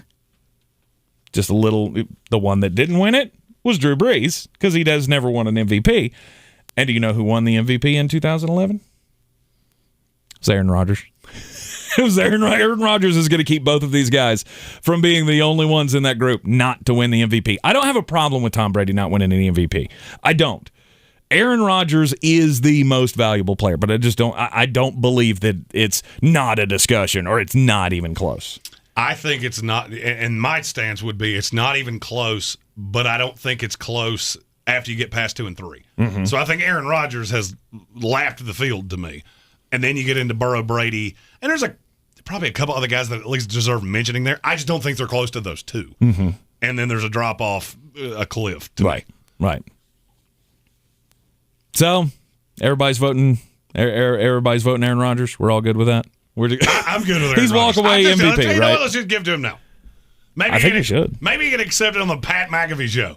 We could have given it to him in week 2 of the season after they did the turnaround with the Saints, because do you remember what we said after that? In week 2 when he came out and they won and he started to put on a show? We went, strap in, folks, because here it goes. And now they're 13-4 from where you thought they were going to be at the beginning of the season. I feel like the Green Bay Packers have to be a surprise of the year. I don't know, it's surprising me because I told you this before the year. But after that first game, You weren't concerned at all. If you remember, you did a show with me, and I went, hey, you know what? Sometimes weird things happen, and that was one of them. Right. You are in the Sportsocracy here on ESPN Asheville, 92.9 FM, 880 AM, and 1400. This is your Exergent Temporal Scanner weather forecast on ESPN Asheville. Watching the potential for some weekend snow showing up in the forecast. Could see them Saturday night into Sunday morning as another area of low pressure comes up from the south by the weekend. Fairly dry weather forecast for us during the work week here, and cold. Low tonight 23 in the valley. Teens with higher elevations tonight. Mostly sunny Wednesday, high 52. Mostly cloudy on Thursday, high 48. I'm meteorologist Scott Lauriamore. That's the latest Weather Channel forecast. This is your time saver traffic on the new ESPN Asheville. Vegas slow traffic volume 26 eastbound between Brevard Road and the Blue Ridge Parkway. 26 eastbound then crawling as you approach Airport Road due to an accident. Onlooker delay has 26 westbound slow between Airport Road to approaching Long Shoals Road. On the Smoky Park Highway, no problems reported. Patton Avenue incident free and New Leicester Highway moving well. Sweeten Creek Road southbound approaching Mills Gap Road is slow. I'm Lyndon Field with your time saver traffic.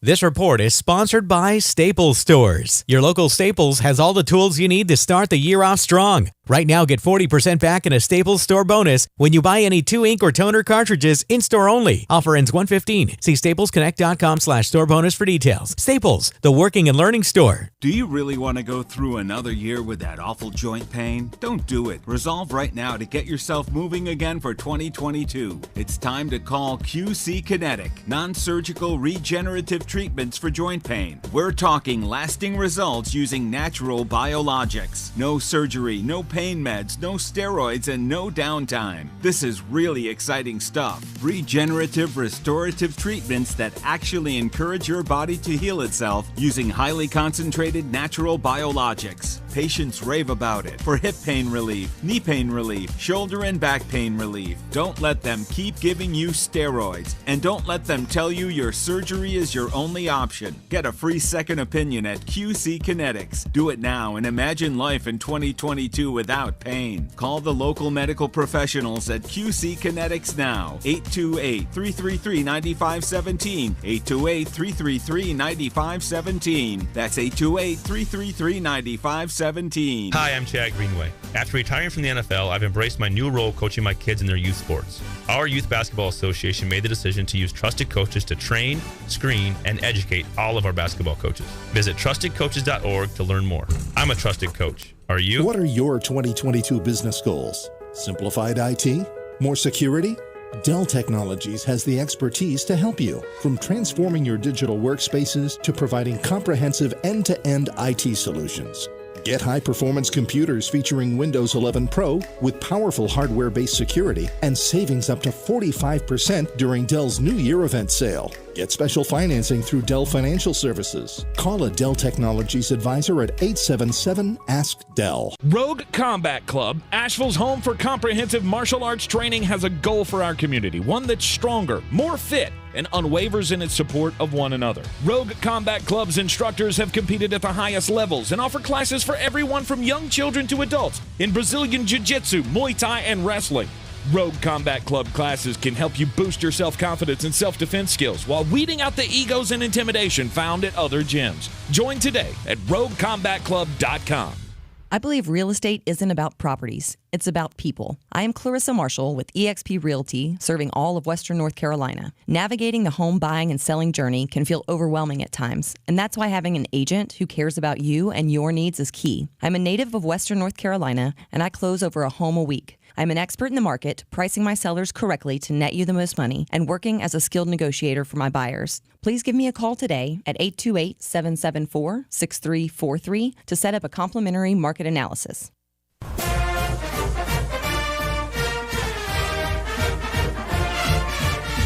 Oh, it's a good day to be a dog here on ESPN Asheville 92.9 FM, 880 AM, and 1400. I promise I'm not going to be this insufferable for the entire year, but it is celebration day in the state. and that's totally acceptable. Yes. I remember all three of ours like they were yesterday. No. They weren't. But they weren't yesterday. No, it's been a while. It's been, what was it, 6 years. 2016. 2015 season. Yeah. And then Jimbo was gone within 18 months, and it was great sadness in Tallahassee. And it's been all dog water since. Yes, if you are just joining us, I am celebrating the win of the Georgia Bulldogs last night in the national championship game, and I feel like everybody should be celebrating today. Every time Alabama loses a national championship, I feel like the entire country should celebrate. Am I wrong? Do we not all just get tired? Okay, stop. You don't have to treat them like the big brother that you're never allowed to dunk on. You dunked on them. It's done. You don't have to. Yeah, but here's the thing. That doesn't change anything. Oh no, it does. I mean, it should. I mean, it 100% should. Okay, well, all right. Georgia and Kirby Smart have now they posted up. They've said, you're "Here we are. now. We're here. We're champions." Okay, you're a champion. That's now. fine. What happened 3 years ago? Mm-hmm. Out the brain. That's champion. You're a champion. That never goes away. Oh, it did for me. Because I'll be honest with you, I got 3 national titles to lean on. We could be dog water for the next 30 years. And you know what I'm going to say? But do you remember when Jameis Winston and Kelvin Mitchell to the back of the end zone? Because I do. I don't know. I mean, Alabama's already the way too early top 25 number 1 for next year. They're already the odds-on favorite to win the national championship again. I just feel like we all still have that in common. I mean, just because Georgia won one measly little national championship, it doesn't mean that we can all go away from Nick Saban made a deal with the devil, and he's still not going away. And he's not gonna for probably another 10 years. Maybe not that long. I don't think he'll go that long. Maybe not that long. But we've got at least another 7. I will say this, though. Nick Saban looks about 10 years younger than he is, so it's probably not going to be anytime relatively soon. No, I don't expect it to be at all. But again, like I say, I think we can all celebrate when somebody other than Alabama wins a national title, just like we celebrated Clemson when they won the national title. We didn't really celebrate Florida State's, but I did. Oh, I know you did. Oh, I did. I know you did, but everybody in the ACC went, them again? No, thank you. No, thank you. By the way, this has been mentioned by Adam Black several times in the comments, and I feel like I just need to give it the air. It's really high on the South Carolina Gamecocks next year. A lot of people are. Like, really? They have talent. I'm still national championship talent. I'm still not. I'm not a Spencer Rattler fan, and I never will be. So right. I will say, if you listen to my rankings of quarterbacks going into this year, you did pretty well this year. Because the 2 I was really down. Well, 3 I was really down on were JT Daniels and Spencer Rattler and Keaton Slovis. And now they probably will all 3 transfer before it's all said and done. Really? You think JT will transfer? I would. I mean, personally, I want to play, but that's just me. Yeah, cool. I got a ring. That's phenomenal. I want to play. You don't think he'll even be in the discussion next year? No. Of course he will. No, because Stetson Bennett's coming back. Stop that. Stetson Bennett's coming back. I know. Stetson Bennett's going to be your quarterback. JT Daniels is still the better quarterback. I have never disagreed with that. You know who does disagree with that? Kirby Smart. And he's the only one whose opinion really matters. Right. I would rather go with Gunnar Stockton. Well, you're not gonna. The freshman that's coming in, rather than trying to lead on Stetson Bennett again. But who knows? Maybe he can have us at the top of the division again. I think we'll be at the top of the division regardless next year. But it is what it is. Let's get weird. On the weird scale, there's Vegas, there's Florida, and there's Asheville. Let's get weird, Asheville. All right, I got an animal story today. Jeremy, I know you hate birds, because birds aren't real, in your opinion. Correct. Hashtag birds aren't real. I know you don't like squirrels. Nope.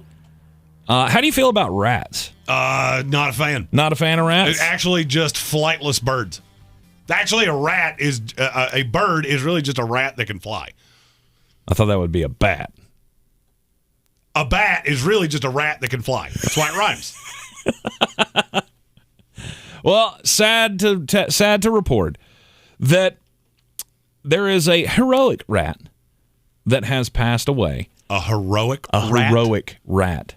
He has done more in his life than, I would say, 99.998% of all rats out there. He has achieved so much. His name was Magawa, and Magawa has passed away. And he is being remembered for the true hero that he really was. There's a charity, APOPO, and they have been working in Cambodia for years trying to eliminate all of the landmines that have been left over from the wars. I'm not sure that this story is going to end well. Just the setup doesn't sound good.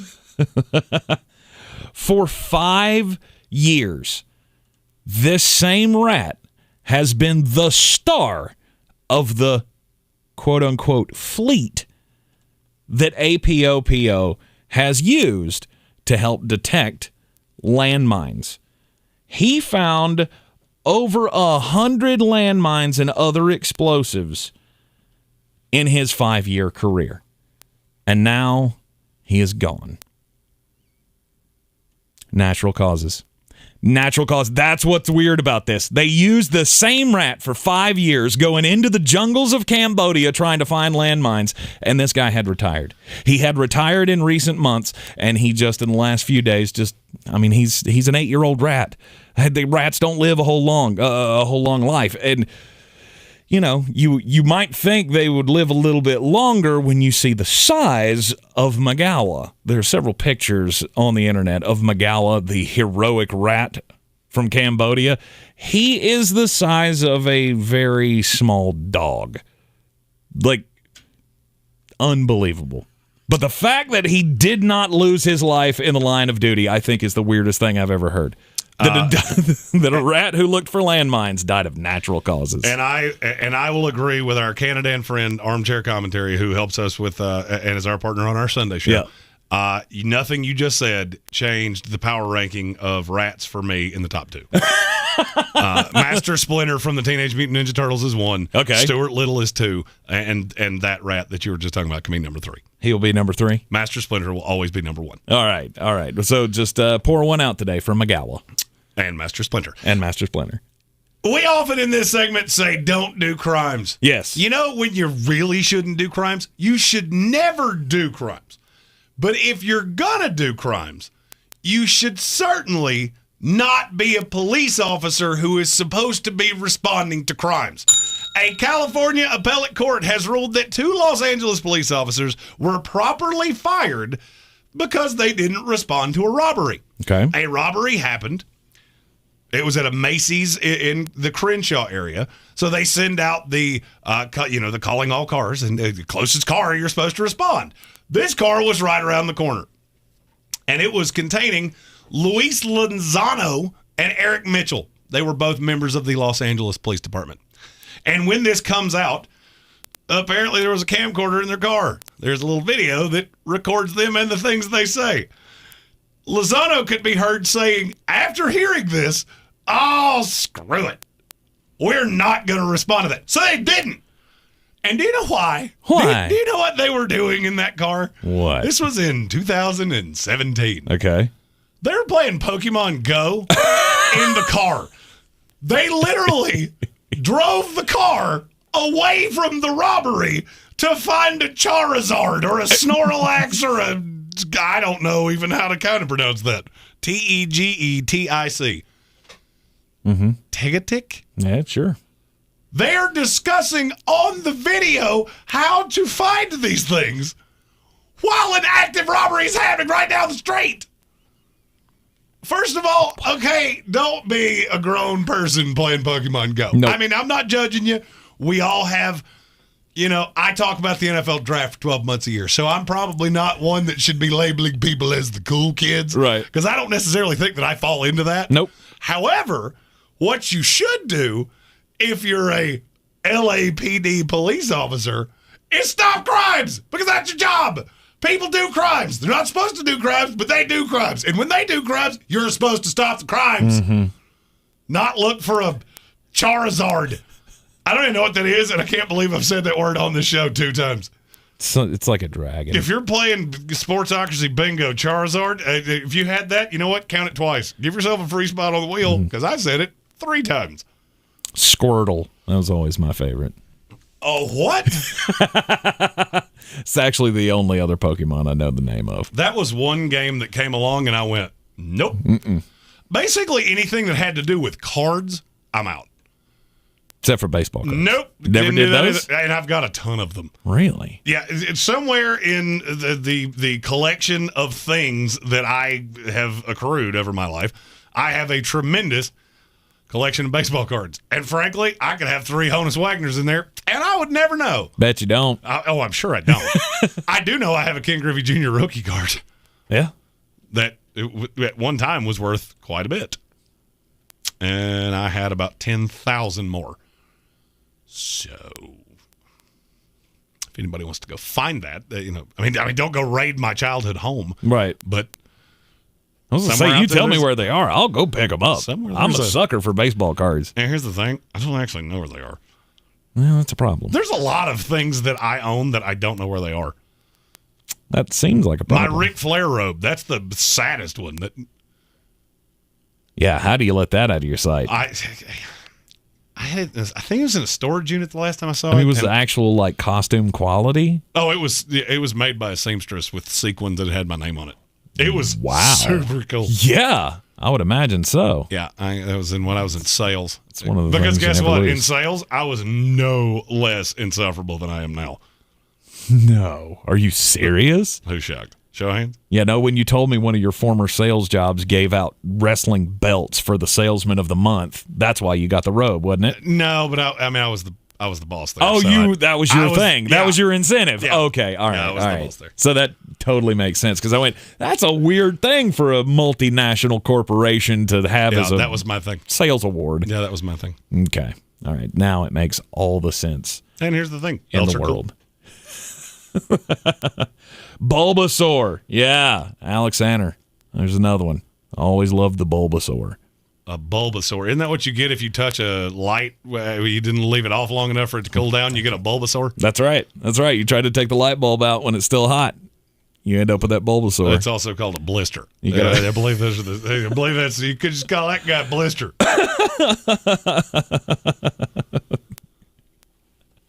All right, coming up in the third hour, the uncensored third hour of the Sportsocracy here, we are going to be talking about all of the playoff teams in the NFL. We will rank them 14 to number 1. So from the Philadelphia Eagles, I ruined it. Oh, you ruined the surprise. Darn it. Well, I guess you'll is there any tune way in to see the other 13. Is there any way that you look at this field of 14 teams and go, yeah, Philadelphia is not the worst of all of them? I don't think there is. No, but I do feel like there could be a realigning of the universe because you got your Super Bowl, you got your World Series, you got your national title, and it would be really personally pleasing to me for your Buccaneers to go in and lose to Philadelphia. That would be really satisfying to me. You just go. So I have to taste defeat immediately. Just so is that what it is? You just need to be humbled. Okay, you've won too much, and I feel like all right. There's already one big ego on this show. There's this small room. Okay, we don't have enough room for 2. So we just need you to be humble. Hey, you give me a hair. You give me a couple more years, and I'm gonna add an NBA championship to that as well. The Charlotte Hornets are good. Yeah, Charlotte was the only thing that saved last night from being a total disaster. LaMelo Ball. He's good at basketball. He's the best player we've ever had. And I said that before he even took the first tip with the Charlotte Hornets. That very well may be true. I think You've it's said true. that to me before, and I've always just kind of the first time I said it was he's already the biggest celebrity we've ever had. Oh, and that's a no doubt. I mean, other than the owner of the team, obviously. Yeah, Michael doesn't count because he never wore the jersey. Exactly. He's definitely the biggest star we've ever had. But now I'm starting to think he actually is the best player that has ever played for the Charlotte Hornets. And I don't think I can come off of that. I mean, I'm trying to rack my brain, and I mean, I get how, what a great career Alonzo Mourning had, but he was only in Charlotte for 3 years. And Larry Johnson. Larry Johnson's the one that I would have argued. Larry Johnson, he had his moment in the sun, the grandmama Converse thing, and he was on Family Matters. But, and it didn't last that long. No, it only lasted for 4 years, and then he went to the New York Knicks and completely bombed. So I had somebody that grew up as a Knicks fan. That was not uncommon. So LaMelo Ball, he is the best thing going today in Charlotte, and I think we could build a championship team around him. I would agree with that. He's a very good player. Here's another question that I've been asked recently. If you had to pick the top 5 young players in the NBA to build around, who would they be? Well, to me, you got Luka Doncic and John Morant that are no doubt 1 and 2, and it's so close. Mm-hmm. I still put Zion up there. He would, but then I have, be on my but list then I have, also. it's like LaMelo is 4. Mm-hmm. LaMelo, Trae Young. Yeah, it's funny you mentioned that. Just after we had the Zion conversation the other day, I sent a couple feelers out of what would it take to get Zion Williamson. Right. Let me just give me a second. Simply because I don't want to misquote this. Right. Well, I'm just thinking of other young guys in the league that I think are better than Zion. Okay, are going to be better pieces. Here it is verbatim from somebody that works in NBA draft scouting. Okay, cool. Your best player plus 3 ones. Wow, minimum. Yikes. That's what it costs to get Zion Williamson right now. And I'm assuming that he thought the reason that I asked that was for Charlotte. Yeah. So I think he was assuming that I was talking about, Charlotte wanted to get him because he played at Duke. Right. He's from, Spartanburg. Spartanburg, yeah. That's not why I asked that. But LaMelo and 3 ones. That's about what it would take. Which is completely insane. And that's not going to happen. No. I'm just saying that if you want to procure him, that's what they're going to ask for. That's the reason insane. that has gained no traction. Right. Is because New Orleans has made it very, very clear that we still believe he is an elite young player in this league, and he will be treated as such. Donovan Mitchell. I would put him on that list before I would put Zion. Yeah, but Donovan Mitchell's been in the least for a while. I mean, 3 years? No, 4 years? Longer than that. Donovan Mitchell's already gotten paid. Okay. He's been in the league at least 4 years. I think this is 5? It might be. 2017. So, yeah, this is his 5th year. Yeah, okay. I still feel like he's, I don't know, he'd be a better piece to build on than Zion at this point. I don't disagree. I mean, I don't disagree with that. He's also 4 full years older. No, I get it. And I like Donovan Mitchell a lot. Mm-hmm. So I've always seen the promise with Zion, but I've always known that these, like what's happening right now. You're chalking up way too much of what's happening right now to him being out of shape. I got news for you. He could be made of titanium, and he would not be playing for the New Orleans Pelicans right now. Mm-hmm. And if you remember, I told you that before the last season even ended. But again, to me, that factors into it. Why?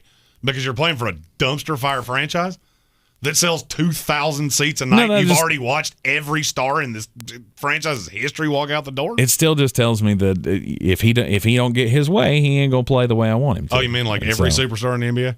You mean like Anthony Davis, LeBron James, Kyrie Irving, Kevin Durant? I mean, I keep doing this. I probably do this until blood came out of my ears. Mm-hmm. So, I mean, you're holding the same thing. I don't remember any them. of those guys, though, being able to come back and not doing it. Anthony Davis was literally held out of games because they were afraid he'd get hurt again. Kyrie Irving looked at Cleveland and went, I'm not playing here anymore, so you do what you want to do.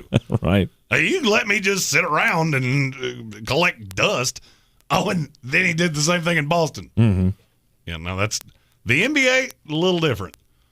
I don't hold that against Zion at all. Okay. And I still think he's going to be a star in this league. All right, Jeremy took a beating. It was a beating. I was going to say you took a bath. Your hair doesn't look like it, but you did take a bath. Last night. Look here, Benjamin Franklin. There are a lot of things that you can take shots at me over. But not your hair. Hair ain't one of them. There's more hair in the drain of my sink than there is on your head. So. There's no doubt about that. Jeremy took a bath last night, and I got 5 on it, but tonight's a different night.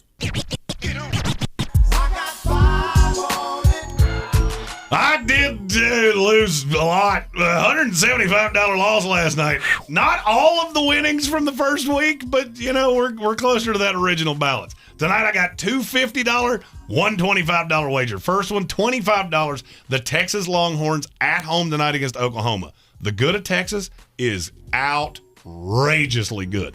You don't always see it. But the thing that I'm looking at in this matchup is Chris Beard prides himself on defense. I haven't seen it all from Texas, but they're markedly better than Oklahoma. This is on the road. I don't have tremendous faith in this. This is not a $100 play by any stretch, but I got 25 on it. Texas minus 6.5 against Oklahoma. Second, Illinois. I got 50 on it. The Illinois Fighting Illini are a 13.5 point favorite at Nebraska. Let me tell you the things that could happen in this game where they wouldn't cover the 13.5. Okay. They have to play with 3 players. Every one of their players has to tie their shoes together and play the entire 40-minute game that way. They tell them the wrong address of the stadium and they just never show up. Do you kind of see a theme here? Mm-hmm. That Nebraska team is horrendous, and they can't defend at all, and they really struggle with, what's it? Big guys. That thing that Illinois has a lot of. I got 50 on Illinois minus 13.5 at Nebraska. And finally, I got 50 on same pick from Greene on Greene. I've got a lot of confidence when I do that. The Suns are smarting off an ugly loss the other night. The numbers moved way too much. It's a mixture of Vegas hubris and the most recent thing we've seen. They're too high on Toronto. They're riding off Phoenix after a bad game the other night. I got 50 on the Phoenix Suns minus 4 at the Toronto Raptors. You're in the Sportsocracy here on ESPN Asheville, 92.9 FM, 880 AM, and 1400. This is your time saver traffic on the new ESPN Asheville. 26 eastbound is stop and go between Brevard Road to approaching Airport Road. Earlier accident here, now in the clearing stages. Captain Jeff Bowen Bridge, traffic volume busy and steady. On Sardis Road, approaching Pond Road in each direction, expect heavy delays. Sweeten Creek Road southbound, approaching Mills Gap Road is slow. Hendersonville Road, delay-free.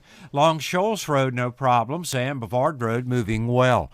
I'm Lyndon Field with your Time Saver Traffic. This report is sponsored by Discover. If you're a valued customer, you deserve a simple gesture of appreciation from your credit card company. And that's why Discover matches all of the cash back you've earned at the end of your first year. Discover. Exceptionally common sense. Learn more at discover.com/match. Limitations apply. iHeartRadio Earth is here with little tips for a healthier planet.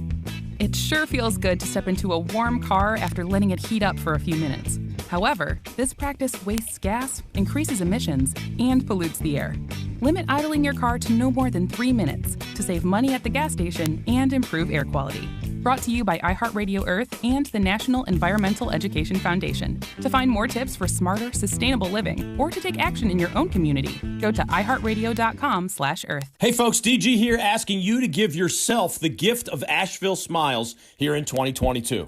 Studies have linked untreated gum disease to heart disease, erectile dysfunction, systemic diseases, premature birth, joint issues, and much more. Everything is connected. And seeing a dentist every 6 months is important for your overall health. For top-notch dental care from Dr. Rebecca Merrill here in Asheville, call 828-251-2426 or AshevilleSmiles.com. File in a way that fits you and get the refund you deserve, guaranteed. Jackson Hewitt Tax Pros can help you find thousands worth of new tax credits. Schedule an appointment with one of their tax pros and learn more at jacksonhewitt.com. Welcome to Allstate, where you can save just by being you. DriveWise in the Allstate mobile app gives you personalized driving feedback, and by adding it to your policy, you can save for driving safe just by being yourself. Allstate. Here, better protection costs a whole lot less. You're in good hands with Allstate. Click, call, or visit allstate.com to save today. Not available in every state. Savings based on DriveWise and other safe driving discounts. Savings vary. Subject to terms and conditions. Allstate Fire and Casualty Insurance Company and affiliates, Northbrook, Illinois. This is Ice-T, Stone Cold Steve Austin, and Matty Ice. This is a cold call. I convinced NFL teams to turn to cold water washing with Tide. The NFL, your uniforms get dirty. Tide can handle it, even in cold. Plus, if fans join in, they can save up to $150 on their energy bill. Looks like you just made the team, rookie. Turn to cold with Tide. And that's the bottom line. It's got to be Tide. Energy savings based on average when switching from hot to cold and non-HE machines. Sometimes it's the little victories that mean the most. At Ingalls, we know there's no one you'd rather share those miniature memorable moments with than family. Ingalls, all the ingredients for family. This week at Ingalls, select sizes and varieties Cheez-It crackers, 2 for $6. Select sizes and varieties Dunkin' Bag or K-Cup coffee, $4.98 each. And select sizes and varieties General Mills cereal, 2 for $5. Ingalls, low prices, love the savings. Here in Beer City, we take homegrown seriously. And since 2012, Wicked Weed Brewing has been pushing the boundaries of the industry. They've not only created staples like the Freak of Nature Double IPA, the Lieutenant Dank, and Pernicious, but they also opened the first sour beer tap room on the East Coast. Wicked Weed has also supported our local community to the tune of $1.6 million with the Beers That Build program. Visit one of their 4 locations, schedule a brewery tour, or place an order for pickup or delivery. WickedWeedBrewing.com. Okay, this is the last time. This is the last time that I will play it coming back for break. I just had to play them all because this is where we usually do I'm mad, but today I'm happy. And I'm going to level. I'm not really mad. I mean, yeah, I hate that I lost the Beat the Chief contest, but I'm really happy for Georgia. They've been very close for a long time. And at the end of the day, it's not like I'm an Alabama fan. It's just how I wagered it. Right. There's no emotion in this. Right. I am super happy because, 41 years. 1980 was the last time that Georgia won a national championship, and it was just the fates, I guess, that brought it all together to win in 2022. And yes, I go back to something that I said yesterday. This one is for everybody that never got to experience the happiness. There's an entire generation. If you were 45 years or younger, you have no recollection of the 1980 national championship game. You were 3 or 4 years old when Herschel Walker and company did it. And now, this is for every great player that has gone through that Georgia program, everyone associated with the program. It's why I fell in love with Georgia football in the first place, because the history is so great.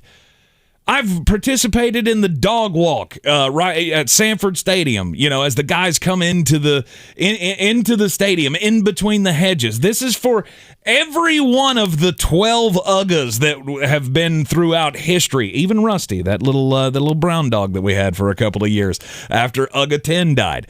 This is Larry Munson, Matthew Stafford, Sean Moreno, Charles Johnson, one of the greatest Carolina Panthers of all time, Thomas Davis. All of these guys couldn't do what the 2022 Georgia Bulldogs did and win a national title and bring it on back home to Sanford Stadium. Between the Hedges is never going to be the same, and I completely disagree with everybody on social media who has said something of this ilk over the last 12 hours of, well, that was part of Georgia's identity. They shouldn't have won a national championship because that was part of the allure of Georgia. No, being a loser is never an allure to anything. Winning defines who you are. And now Georgia can say they are the kings of the football world.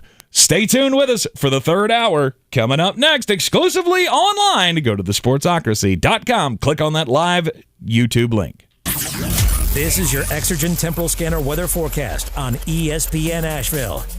Watching the potential for some weekend snow showing up in the forecast. Could see them Saturday night into Sunday morning as another area of low pressure comes up from the south by the weekend. Fairly dry weather forecast for us during the work week here, and cold. Low tonight 23 in the valley, teens with higher elevations tonight. Mostly sunny Wednesday, high 52. Mostly cloudy on Thursday, high 48. I'm meteorologist Scott Larimore. That's the latest Weather Channel forecast. This report is sponsored by Staples Stores. Your local Staples has all the tools you need to start the year off strong. Right now, get 40% back in a Staples Store bonus when you buy any 2 ink or toner cartridges in-store only. Offer ends 1/15. See staplesconnect.com/store bonus for details. Staples, the working and learning store. This is your time saver traffic on the new ESPN Asheville. 26 eastbound is stop and go between Brevard Road to approaching Airport Road. Earlier accident here, now in the clearing stages. Captain Jeff Bowen Bridge, traffic volume busy and steady. On Sardis Road, approaching Pond Road in each direction, expect heavy delays. Sweeten Creek Road southbound, approaching Mills Gap Road is slow. Hendersonville Road, delay free. Long Shoals Road, no problems, and Brevard Road moving well. I'm Lyndon Field with your time saver traffic. This report is sponsored by Mucinex 12-Hour. Mucinex DM's bilayer tablet allows for immediate and extended release, relieving both wet and dry coughs and loosening chest congestion for 12 hours. Mucinex is your trusted partner to help relieve cough and chest congestion and get your body back into control. Available at Walmart. From the Ingalls studio. PEK, W225CJ Fairview, WMXF Waynesville, and iHeart radio station.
The following program is intended for mature audiences. A democratic republic of sports. The Sportsocracy with ESPN Asheville hosts Tank Spencer and Jeremy Greene. Oh, yeah, I considered playing the Georgia fight song again, but I'm going to give you a break from that. Thank God. Welcome into the third uncensored hour of the Sportsocracy here in the Wicked Weed studio. Devin said it's odd when it's silent. I don't disagree with you. I never really thought of that. Yeah, I hadn't either. Because it's not silent for us because we're still talking to each other and, choking down a heater in between the two shows. Yeah, he doesn't smoke during shows, which is just staggering to me.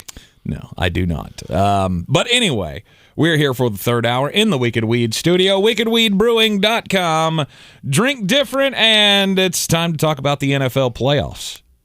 Hey, and the question that we did not get to in the ESPN Radio show today. Yeah.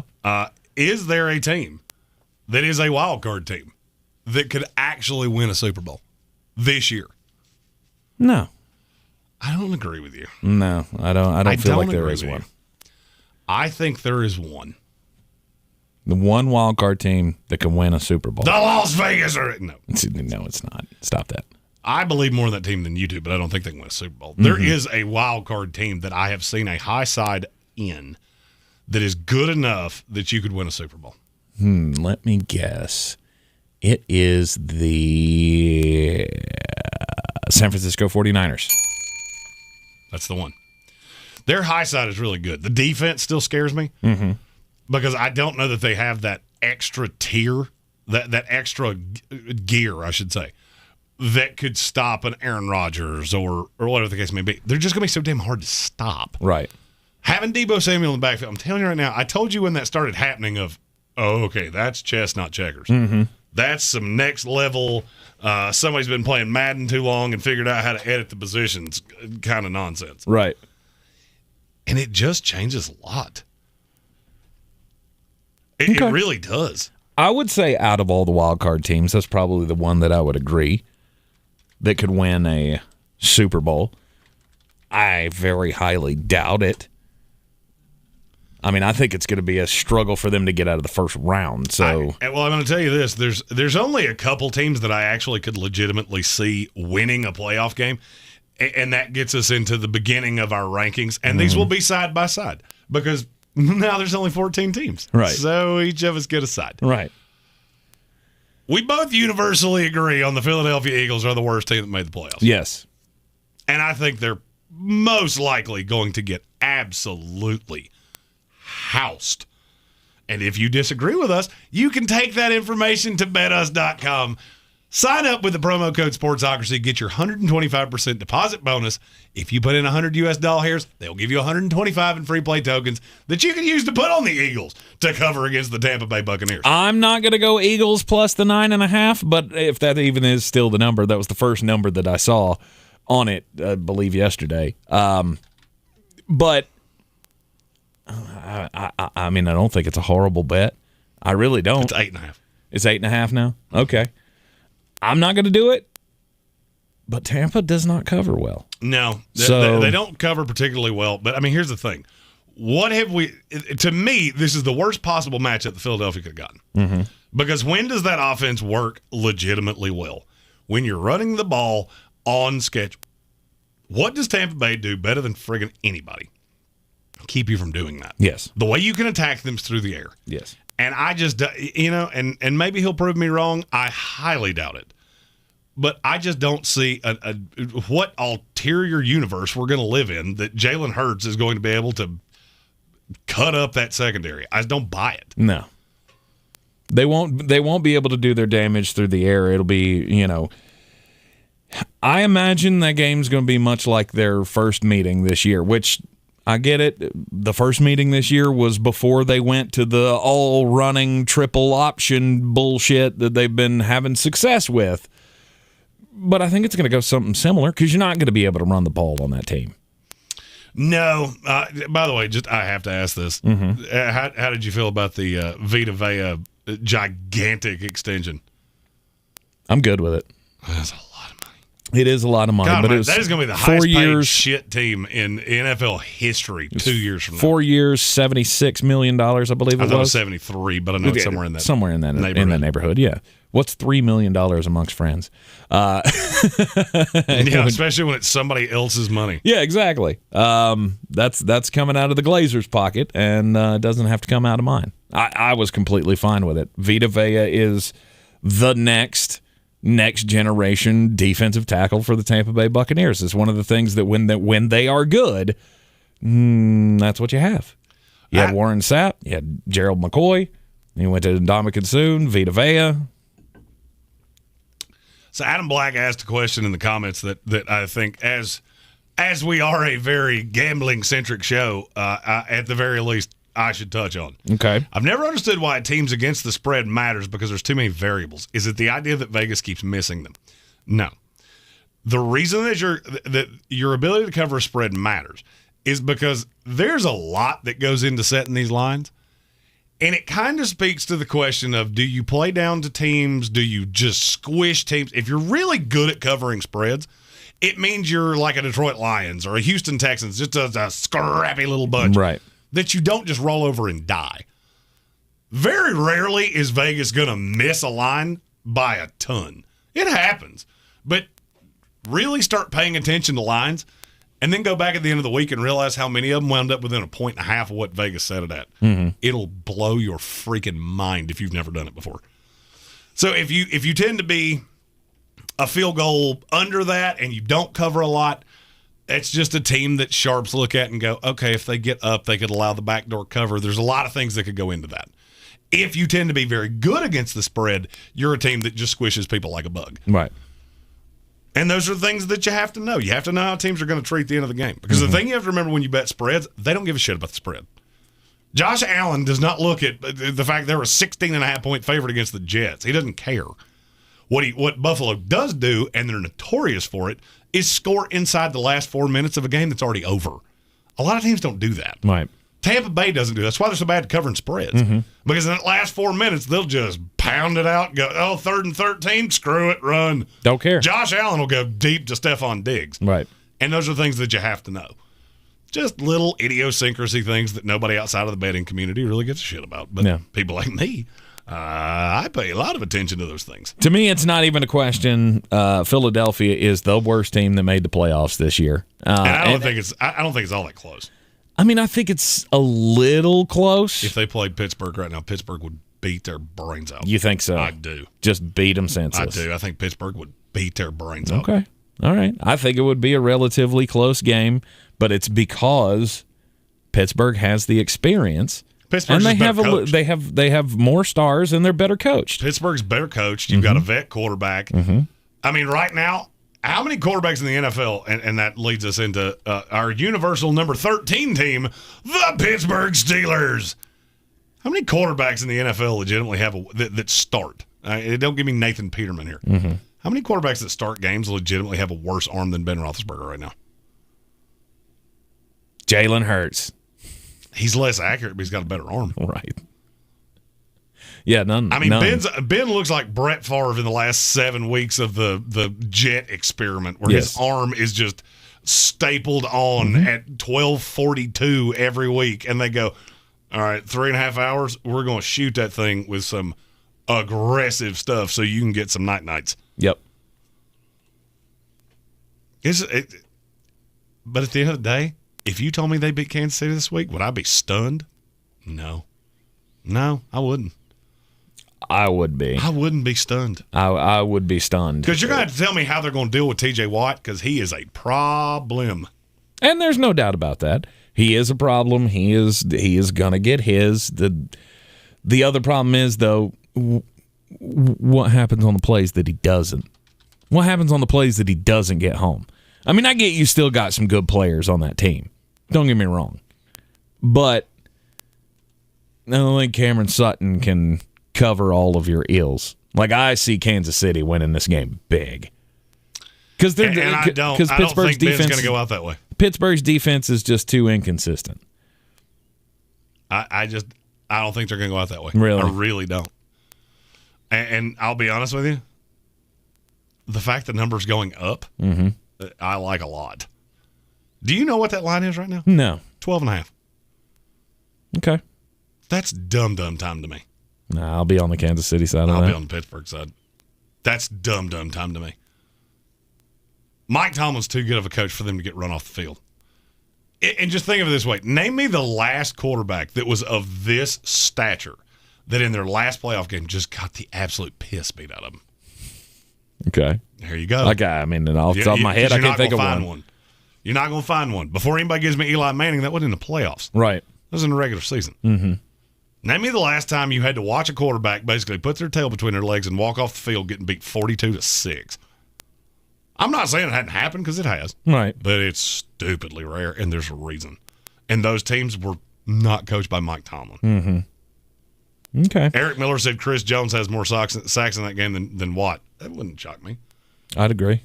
The only thing that you've got to understand is the way that Pittsburgh's running offense right now, that Minnesota game broke their brains. I'm telling you, the days of those deep shots, that shit's over. Mm-hmm. Now this is rub routes and little digs and drags. It's West Coast offense. I was going to say it's painful to watch. It's not fun to watch. It's not. Mm-hmm. But they look at this and go, we're going to keep you in front of us on defense. And we're just not going to put ourselves in bad situations. And at the end of the day, I still don't buy that Kansas City defense. I don't. I don't think it's good. I think they have players. Nick Bolton, dog. Yep. I vaguely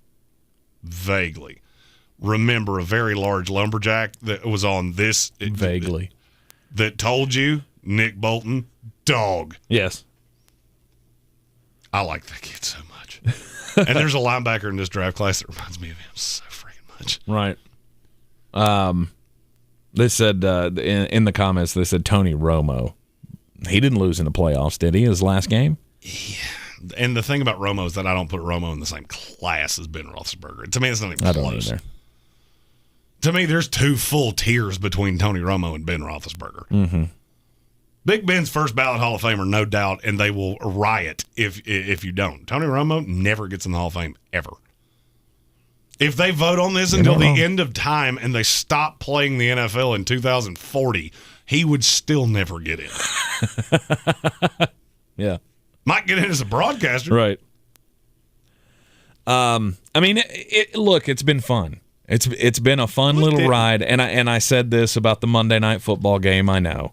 But it was fun while it lasted. But the whole Big Ben says goodbye thing, I'm going to say it's officially over. He had his moment, and it's not going to go well at Arrowhead. I'm not understanding the Tony Romo thing. So I've seen two people say that, and you got me to second guess myself. Tony Romo played 2 more years after the last time he played in the playoffs, and he played a combined 5 games in those 2 years. He didn't walk off with his tail between his legs. He walked off on a team that wasn't very good. Mm-hmm. But it wasn't like that. I'm talking about you go to the playoffs and just get your shit pushed in. Right. I vaguely remember one, but I can't remember who it was. I can't, for the life of me, think of one going, I can't believe this is going to end this way. Mm-hmm. It'll come to me eventually. Yeah. I mean, Drew Brees last year. But they didn't get killed. No, they didn't get killed. They didn't get killed at all. Because I even crossed the Drew thing. They were competitive in that game. Oh, of course they were. Of course they were. That's kind of how I see this going. That's how I think this game's going to go. I think Kansas City will win. If you told me Pittsburgh wins, I'm not going to be dumbfounded. Right. And I think you'll see Ben walk off the field and have that moment in a game that's probably somewhere in the neighborhood 24-20. Mm-hmm.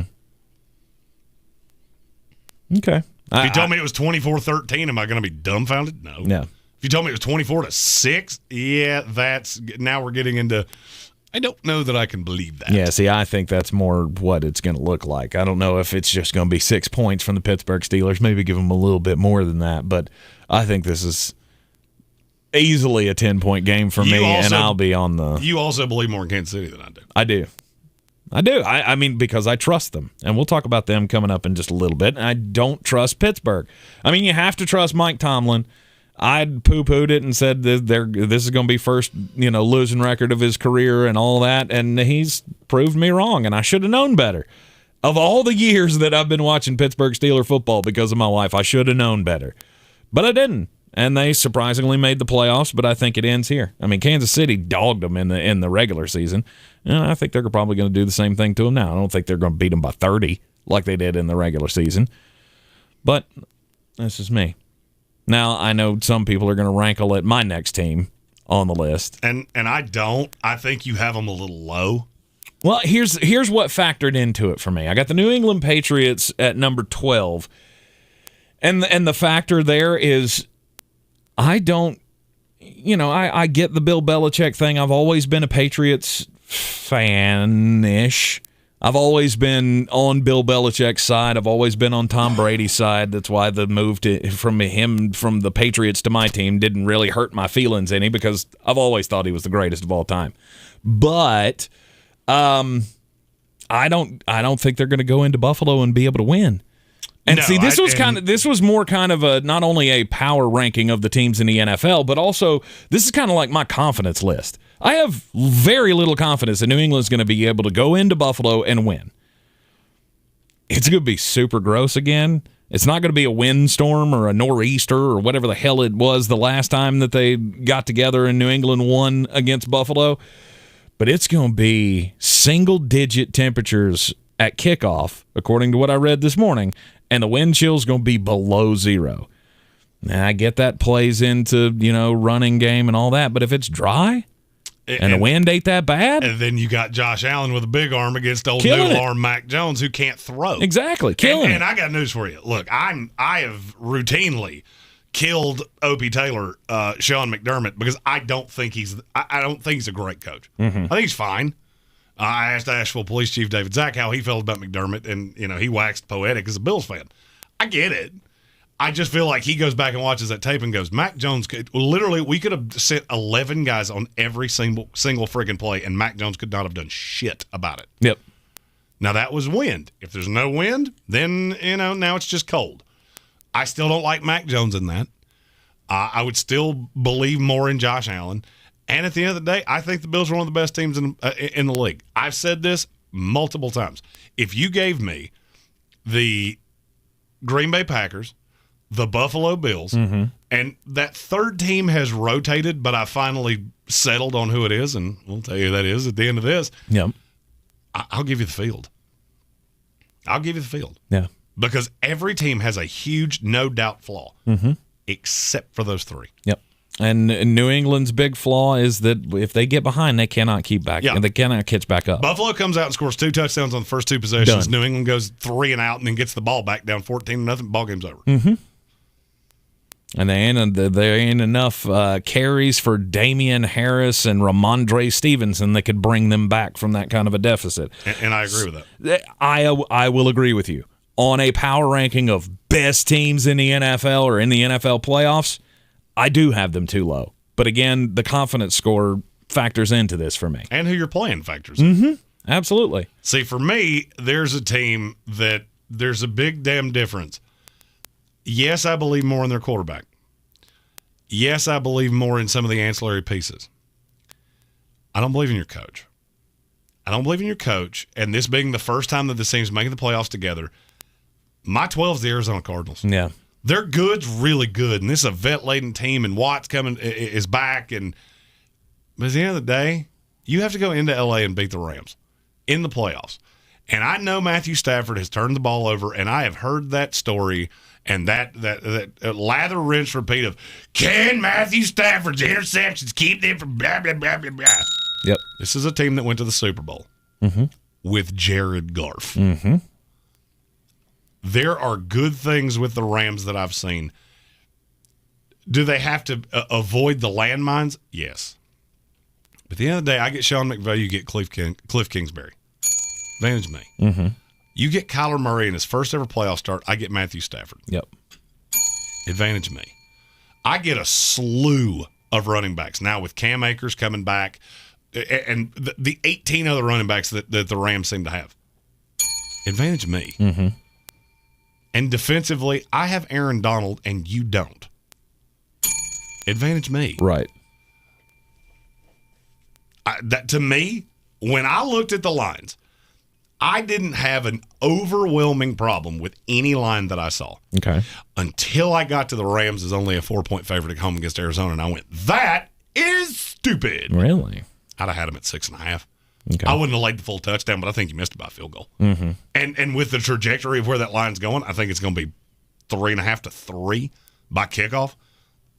And I'll take the Rams for anything you want to lay on that. Yeah. And I'm not trying to shit on the Cardinals. I'm really not. I've just seen an atrophy over the course of the year. I don't care how red and feathery your glasses are. You cannot possibly feel as good about this team right now as you did 6 weeks ago. You can't. No. Unless you're just putting your fingers in your ears and going, la, la, la, la, la, la, la, Well, la. well, look, had Week 18 not happened, maybe you could.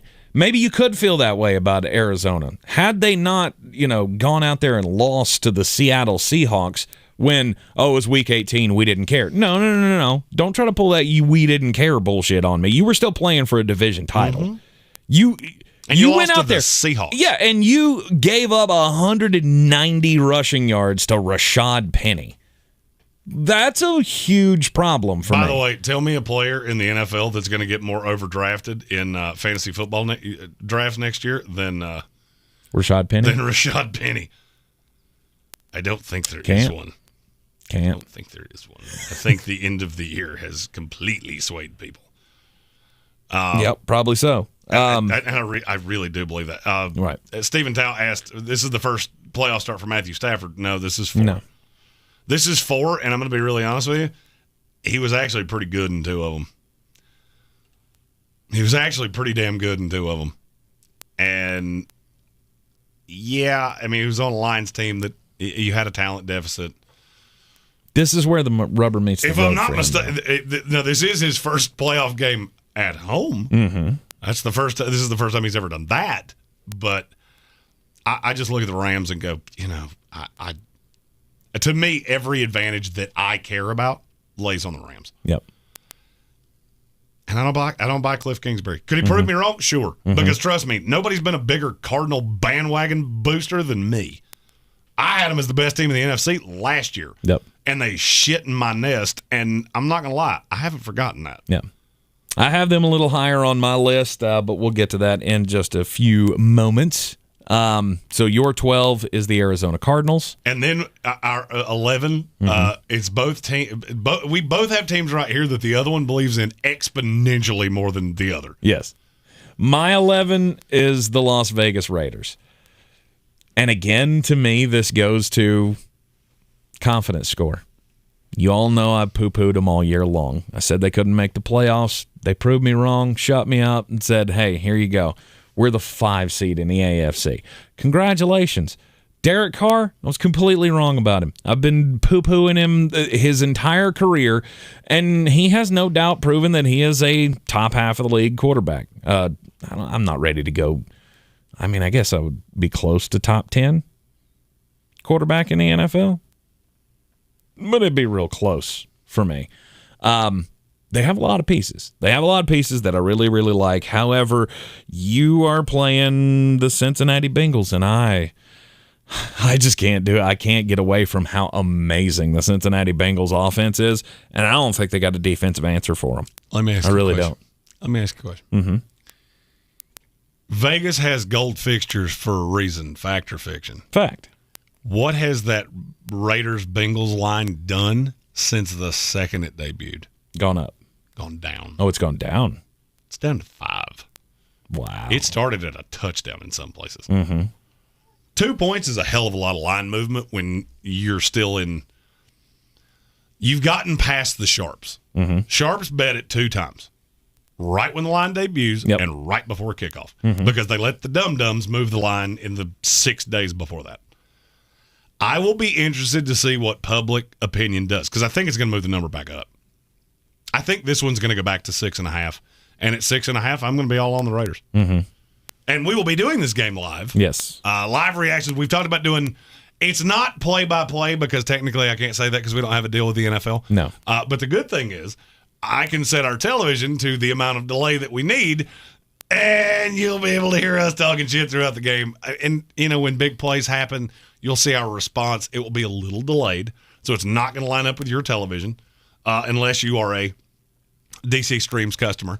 And if you're not, well, maybe you should be. Maybe you should be.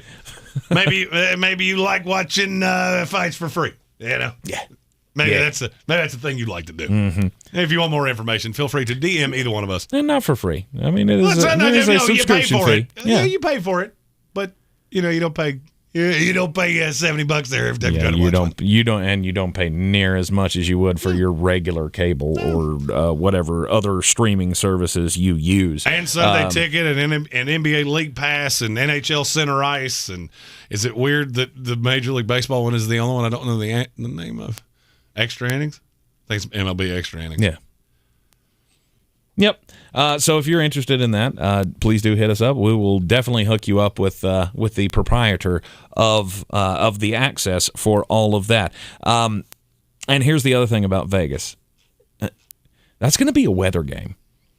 There's a 50% chance of snow in Cincinnati. It's going to be cold as hell. It's going to be 4:30 in the afternoon, so it's going to be right before the sun goes down, so it's going to be at or below freezing when the game kicks off, and then it's immediately going to plummet when the sun goes down.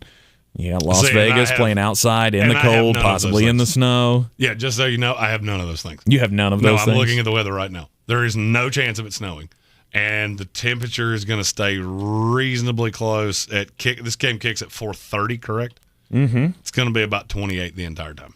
Mm-hmm. As soon as the sun goes fully down, it'll dip to you get to about 25. So it's going to be cold, but there's virtually no shot of snow. Okay. I got it at 8%. So, I mean, and to be honest with you, I don't know that I care. I don't know that I love either one of these teams in the frigid-ass cold. Okay. But I'll tell you this. I will tell you this definitively. Whoever wins this game, you don't want to play them in the next round. No. I'm just telling you right now, you don't want to play them. Right. I would rather play New England. I would rather play, because you have the Raiders here. I don't. Right. I still have the Raiders a little higher ways, than this. yeah. My team here is the Dallas Cowboys. Riddle me I can this. understand that. What do the Dallas Cowboys do real well right now? Right now? Really well. What do they do super well right now? Not a thing. Not a damn thing. Mm-mm. They don't do not a damn thing well. I watched a Cardinals team that I don't really believe in just push them around. Mm-hmm. And I just look at it and go, okay, so you blew out the Philadelphia Eagles, who I don't believe in at all, playing their backups. Whoop-de-fuck. Rob Johnson said he lives an hour north of Cincy, and they're calling for 1 to 3 inches of snow. There you go. So I'm not saying it's not out there. I use another website. I use who's shocked to have a weather algorithm? Who's stunned? Anybody shocked? Nobody's shocked. Nobody's shocked. I don't by that. trust meteorologists. Hell, I trust the Dallas Cowboys more than I trust a meteorologist. Yep. They're all great people. Jason Boyer, LOS here, he's a great guy. I just, okay. Mm-hmm. In your job, you can be wrong 45% of the time and still be fine. Of course. It's like betting games. Damn you. You beat me to it. You beat me to it. Sorry. That's my corner of the market. I'm allowed to be wrong 45% of the time. Yeah. Get your own shit. The Las Vegas Raiders, and yours was the Dallas Cowboys. And I just don't believe. I mean, Dallas. I get it. I've tried to warn you of the Dallas Cowboys have problems. There are problems on this offense. And, they scored 50-plus 2 weeks out of the last 3. Okay, great. That was against the Washington football team. And who did they play this week? The Philadelphia Eagles, who were playing their backups. You feel great about that? There's no doubt that the talent exists on this team, that the potential for greatness is there. They haven't been able to pull it together. So I'm not going to knock you for having the Dallas Cowboys down here. I'm just not feeling warm and fuzzy about it. I'm not, and I think they got the worst matchup humanly possible. Name me a team that you would have rather played less than this San Francisco team if you're Dallas. There was an option. I mean, don't say fucking Green Bay because there was never a chance. I mean, Arizona. Arizona would have been one because you just lost to them. Who cares? I'd rather play Arizona than San Francisco 100 times out of 100. Mm-hmm. Things the Dallas Cowboys don't do well. They're all the things the San Francisco 49ers do well. Yes. You said do. We were such children. We've been doing this shit way too long together. We have. All right, let's get into the top 10 of the NFL playoff teams coming up in this wild card weekend. This is where I have the Arizona Cardinals. And this is where I have the Las Vegas Raiders. Yep.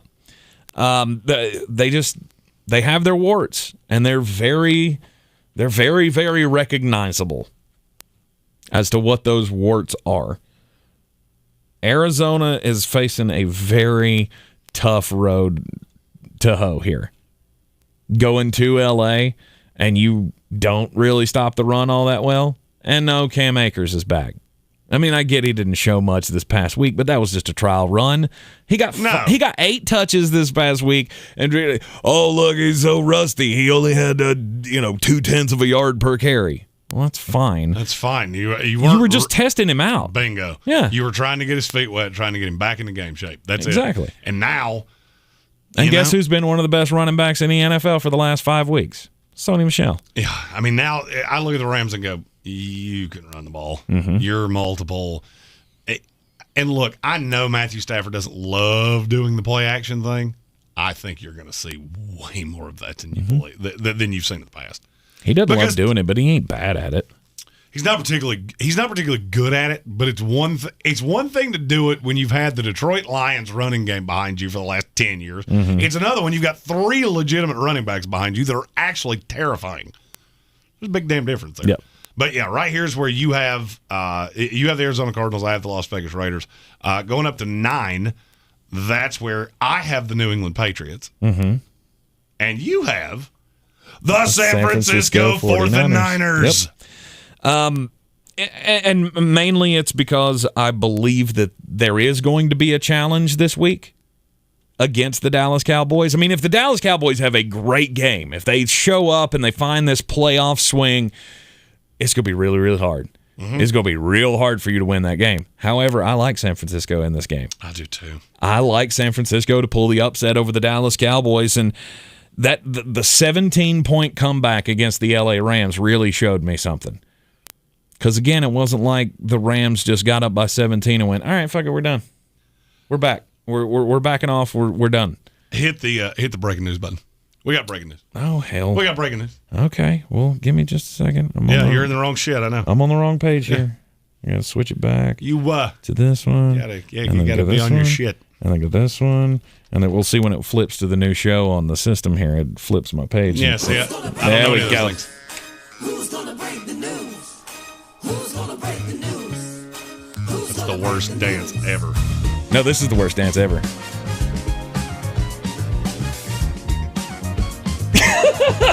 Note to self, when you think of something, when something can't get worse, shut the fuck up. Exactly. Speaking of that, breaking news. Joe Judge fired by the New York Giants. Yeah! It's not even my team, and I'm happy about it, because this is exactly what they needed to do. I feel like the David Gettleman thing, this was never going to work. Bringing in a GM and saddling them with Joe Judge, what about that New York Giants team that you saw this past week goes, yeah, let's keep doing that? Well, here's the problem. At least here's the problem to me. Yeah. And this is going to look real funny tomorrow when we put this back out at 10 o'clock. And it's a breaking news from 16 hours ago. Here's the problem with firing Joe Judge. And I think you had to. The backlash of yesterday not letting him go had gotten to such a point that you almost had to do this whether you wanted to or not. Here's the problem. If you're a coach that has any form of option, why on God's green earth would you want this job? Mm-hmm. Why? What in the hell would you want with this? It's a disaster. Doug Peterson. Doug Peterson has way too many options. He's got way too many options for that. I'm not going to lie to you. I'm trying to read tea leaves right now because I've been told who the next GM is going to be. Okay. And I feel pretty solid that I'm going to end up being right. Mm-hmm. It's one of two people. Mm-hmm. It's either Louis Riddick. Okay. Because he turned it down last time. That makes sense. He turned it down last time. I don't know that he's going to turn it down again. A year of sitting next to Brian Greasy, it might be enough to go, I think I want an NFL job now. Adrian Wilson's the other one. Former Arizona Cardinals all-pro safety, now they're director of player personnel. He is a brilliant mind. Okay. And they've already asked for the permission to speak to him. I have been told, and Tank can vouch for this, I have pretty good sources in New York because Jets fan. Yep. Jets fan. That's who I think it will be. Is Adrian Wilson. The thing I can't figure out is who's he going to bring with him. Mm-hmm. Because there's nobody in Arizona that I really think. That's the thing when you start getting into GM hirings is, okay, well, who's he going to be up in arms about? And, of course, the Panther fans had to say, didn't they want Matt Rule? They had him. That's not how this works. You can't make a trade. They're not going to trade with you. Okay, let me ask you a question. Yeah. I'm just, there's no wrong answer here. Okay. Did the snake get him fired? Yes. Absolutely. That was the one play when I said you looked at this team this past week and went, nah, yeah, I want to do that. That's the play that was in my mind.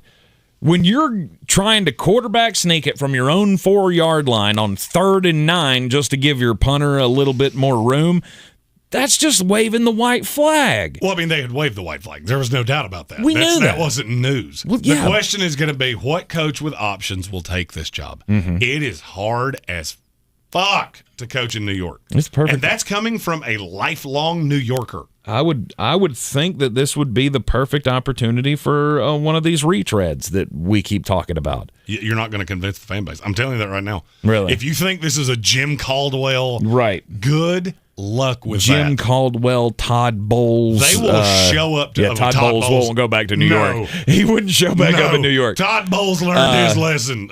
Leslie Frazier. Leslie Frazier will be the next head coach of Chicago Bears. You think that's a done deal? I do. Okay. I do. I think that's a done deal. All right. Byron Leftwich is interviewing for that job. The Adam Black is the one, and he's a New York guy, and it makes all the sense in the world. And I couldn't find a place for him. Okay. Brian Flores. Mm-hmm. Brian Flores makes all the sense in the world. If I'm not mistaken, I think Brian Flores is from New York.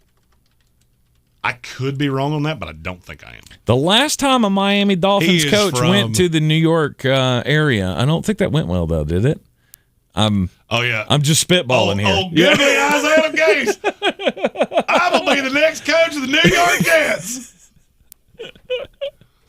I feel like that would be a tough sell, but maybe not. Well, here's the thing. Brian Flores literally couldn't fuck the opening press conference up any worse than Adam Gase did. I don't care unless he shows up naked. Unless he goes full Tony Montana and just lays one out on the table and just goes, hey, I'll watch this. I don't know. There are too many parallels. That's the only way to be worse than Adam Gase was. There are too many parallels there, though. I mean, it's a Miami coach who just got fired. They're going to bring him to the Big Apple just like the Jets did with Adam Gase. And then, oh, wait, we just fired a guy who we hired away from where? The Miami Dolphins. No, I wasn't listening. I'm not going to lie. The Giants. The Giants just hired a guy for their last head coaching position. From the New England Patriots. And where's Brian Flores from? The New England Patriots. I don't think he can do that. I will. And I could be completely wrong. This is totally first glance. Mm-hmm. I will not be shocked if Brian Flores is the next coach. Okay. Oh, God. Oh, Panther fans are really going to hate this stat. Adam Schefter just tweeted this out. Uh-huh. Since the NFL expanded to a 14-team playoff 2 years ago, 21 teams have qualified for the playoffs. Of the 11 teams that have not qualified in either year, including the New York Giants team that just fired Joe Judge, only one has now not made a coaching change. The Carolina Panthers. You got to give him the third year. Oh, you got to give him the third year. Oh, I love hearing all these options that people are throwing out in the comments. Mm-hmm. None of them are taking the Giants job. Eric Bieniemy would laugh because there's nothing there to Greg work Roman with. might. I've seen one name that makes sense is Greg Roman, and I don't think you can sell that. I really don't. That's the thing that people. It makes me laugh so much because I've lived this for 30 years. The thing you have to remember about New York, and the Giants are way more patently aware of this than the Jets ever have been. That's how we end up hiring Adam Gase to be our next head coach. The Giants don't do that shit. Mm-hmm. The Giants know they are getting the back page no matter what happens. And so if you hire some dipshit that you know's not the guy in 6 weeks, you will be killed for 2 years. Every single day, every press conference, every media availability. It's just different. We're in the Carolina Panthers market, right on the outside of the Atlanta Falcons market. I got news for you. You've never seen anything like it. I've lived it for 30 freaking years. I watched it with Rich Kotite. I watched it with Herm Edwards. Think about what I'm getting ready to say. Greatest coach freakouts in NFL history. Mm-hmm. Top 5. 3 of them happened from New York coaches. Yep. That ain't an accident. That's not just I got news for you. A lot of other coaches have done some dumb shit over time. It's infinitely more zoomed in New York. Right. Brian Flores might be the only guy that I think they could get because he's a New York guy. Mm-hmm. That's one thing that'll be a saving grace with New Yorkers. If he's a New Yorker, oh, yeah. Oh, that Rob Salah. Mm-hmm. Rob Salah's a New York guy. He wanted the Jets job. He wanted to be there. And guess what? It's insulated him from a lot of criticism this year. I'm just telling you. Okay. Sorry, that totally derailed what we were doing, but it had to be discussed. That's God, it felt good to have something break at 5:30 and not be able to not go, well we I got 21 hours till we can talk about that. Right. So the New York Giants made the right decision. They have fired Joe Judge. They're going to completely start over with a new GM and a new head coach. I believe that is the right path. And yes, we will talk more about that coming up tomorrow on the ESPN Asheville show. Tomorrow here on the third hour, by the way, we're going to be doing the top 13 wide receivers in the 2022 NFL draft class. No. As won by Mr. Jeremy Greene. Turn that shit. You're not robbing me of my draft sound, okay? He lives for that noise. I do. I literally feel like a psychotherapist hypnotized me when I was a young boy, and now every time I hear that noise, immediate 6 to midnight. Just, I mean, it's like a dog that just hears its owner's voice, like, what? He's here. Is it draft time? Oh no, it's done now. Oh shit, I'm gonna lay back down now. All right. Well, it's a good thing you don't need this when you actually need to do fun times. I have a button. That'd be weird. I have a button on the headboard. No, Amy's just gotten used to it. She's like, okay, that was good. That was about to go down a path that I did not want to go down, and I apologize. Yeah, exactly. Hey, Amy likes that button. Don't you judge? Like a strong, like bull. Mm-hmm. She just wishes she got better prospects. Out of it, she right? just wishes it was with Mark Sanchez instead of me. And you know what? I don't blame you. You chose this. I'm stuck with it. So. Right. Anyhow, we need to move on. Number 10 was Arizona for me. It was who for you? Yeah, you went back a full team. It's Vegas. You had San Francisco here. I had New England. Oh, okay. And now at number, let's say it's 8, you have the Dallas Cowboys, who I had back at 11. Yes. And I have the Cincinnati Bengals. For me, the Dallas Cowboys, the upside is what has them here. Because if they can get it going and Dak is hitting his receivers and the running game is working, then it's going, they can go all the way. But it's been so long since you've seen that you can't feel good about it. Agreed. You can't. Agreed. And the defense is not good. I don't know why people keep saying this.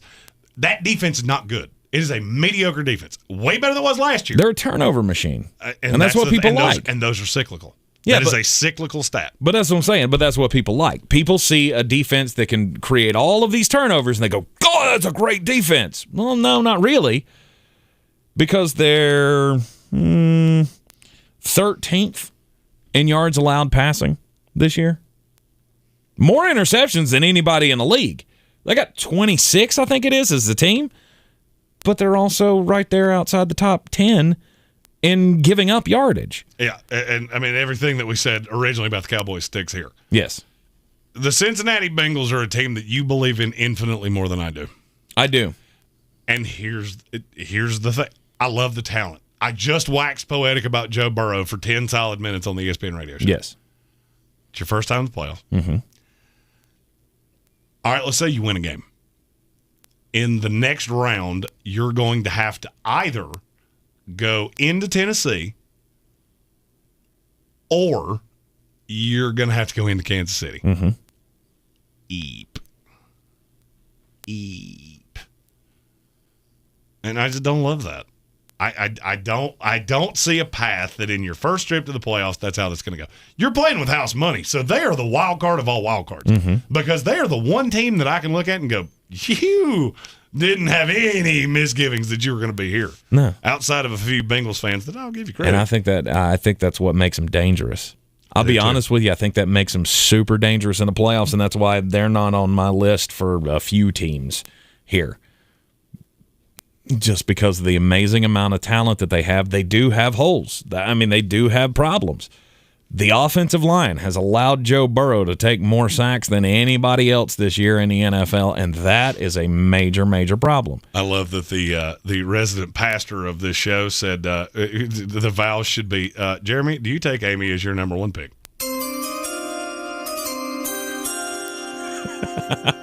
As I'm all the way in for that, and she will 100% hate that idea. Oh yes, she will cut off your NFL draft sounder if you if that is the script that is read. He had a discussion. Oh, Kevin. Can I share this, by the way? Oh, 100%. He had a discussion with her yesterday while, after the show of, well, if Mel Kiper agrees to marry us, it's going to happen. And her response was, no, the fuck it won't. And he had said, oh, if he agrees, you'll go along with it. She's like, you can marry your fucking self, but I ain't going to do it. Yeah. I mean, I would love to see it. Again, it might be for show, but I guarantee you if he agreed, right. I can make that happen. Hit the song from the earlier show. Just have it ready. You're aware of what I'm talking about, right? This one? My Karake show. Oh, this one? Country road. With the first pick in the HWA marriage draft, Amy takes Jeremy Greene from the hills of West Virginia. I belong. West Jeremy Virginia. Greene. Yeah. Jeremy Greene, not the greatest of prospects, but he does have amazing. That is exactly why that would be funny. Right. I am so sad that it took 2 freaking days for anybody to piece together why that could be so unbelievably funny. He may not have the best prospects or the greatest length, but it's certainly not the greatest length. Not great on agility. Stamina is a little questionable, but big sleeper. Not the kind we're used to talking about. Matthew McTaggart said, why would you want Mel? First of all, Matthew McTaggart like an AA meeting for sports. What's up? Why would you want Mel Kiper? You can do better than that. Because Mel Kiper is my favorite person ever. Yeah. I mean, Mel Kiper is like Jeremy's Scott Baio. Okay. I may be showing something here, but yeah. Who the fuck is Scott Baio? Are you serious? Charles in Charge? You don't remember that show? Joni Loves Chachi? He was a TV star back in the 70s and 80s. Scott Baio, he's an actor. Baio, I think is how he spells his name. I have absolutely He was like the teen heartthrob back in, when I was younger. So right around the time you were born. Well, he's a Republican, so he's got that going. He is. He is a staunch Republican, and that's what kind of shocks me that you don't know who he is. I have absolutely no idea. You have zero clue. Like, you're staring at a picture of him right now, and you still have zero clue. I'm staring at a wall of pictures of him, and I don't recognize him from any of these. Wow. Although I think he was a bad guy on Law & Order one time. He probably was. He's probably done bit parts in every television show over the years. I have absolutely no idea who the person is. Charles in Charge. That was like one of the primo shows that you watched after school. Actually, I think it was on TGIF. Did you ever watch that? Were you old enough for that? Mm-hmm. Yeah. Family Matters and Full House. Yeah, I think he was like in the first iterations of that. Charles in Charge is a great show.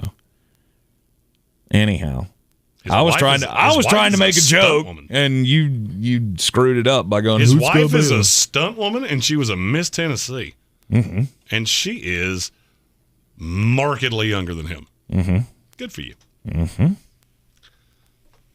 I don't know the guy, but I mean, based on the precursory 2-minute search I just did on him, I think you'd dig him. I think we'd be friends. Yeah, I think you'd dig him. I think we would be bestest friends. That's his that's his white whale. That is his Moby Dick. He is just to be in the same room with Mel Kiper would send Jeremy over the edge. Yeah, me and Mel Kiper. And here's the thing. Hey, that's one guy who would definitely fanboy out in front of. Oh God, yeah. Oh yeah. Oh, I mean, I love you, Mel. I've got a few famous friends that I don't fanboy out at all. But yeah, Mel Kiper is one that I would totally lose my shit over. Gordon Ramsay is one that I would totally lose my shit over. God, there's not many of those. Bill Parcells. Oh, I might pee in my pants if Bill Parcells walked up to me. Okay. Other than that, that's about it. Yeah. Okay, Adam Black, Saved by the Bell. That was the after-school show. Yeah. We're running way over here. And that's fine. You got somewhere to be? Well, I mean, I got to cut this show to put it out in the morning. So. Oh, well, sorry about that. All right, so we are not even halfway through the list. No, actually, we're at the halfway point. All right. So Good thing is this is a team that we've already – mine's a team we've already talked about. So, say, at 7, the San Francisco 49ers. And at 7 is where I have the L.A. Rams. And I can't for the life of me figure out how you have the Rams that low. Because there's one team that I haven't seen yet, and I'll disclose who that is when I put the graphic back up. There's a team that you haven't said yet that I am dumbfounded that you have them in front of the Rams. Okay. Well, here's the thing with the Rams. I love Matt Stafford. Everyone should know that. I'm wearing the Georgia stuff. We're celebrating. I'm not really supposed to. That's actually part of the rule. After you win a national championship, you're not supposed to talk ill of the alumni of the school for a while. But Matthew Stafford does concern me because I've watched his career very, very closely. I watched all of his college career, every friggin' snap he ever took at Georgia, and I've watched a whole lot of his NFL career. And the one thing that Matthew Stafford has is that he can let you down. When you're expecting him to be the star and put the team on his shoulders, can he do that? Absolutely he can. But also over the last few weeks, we have seen him become a little turnover prone.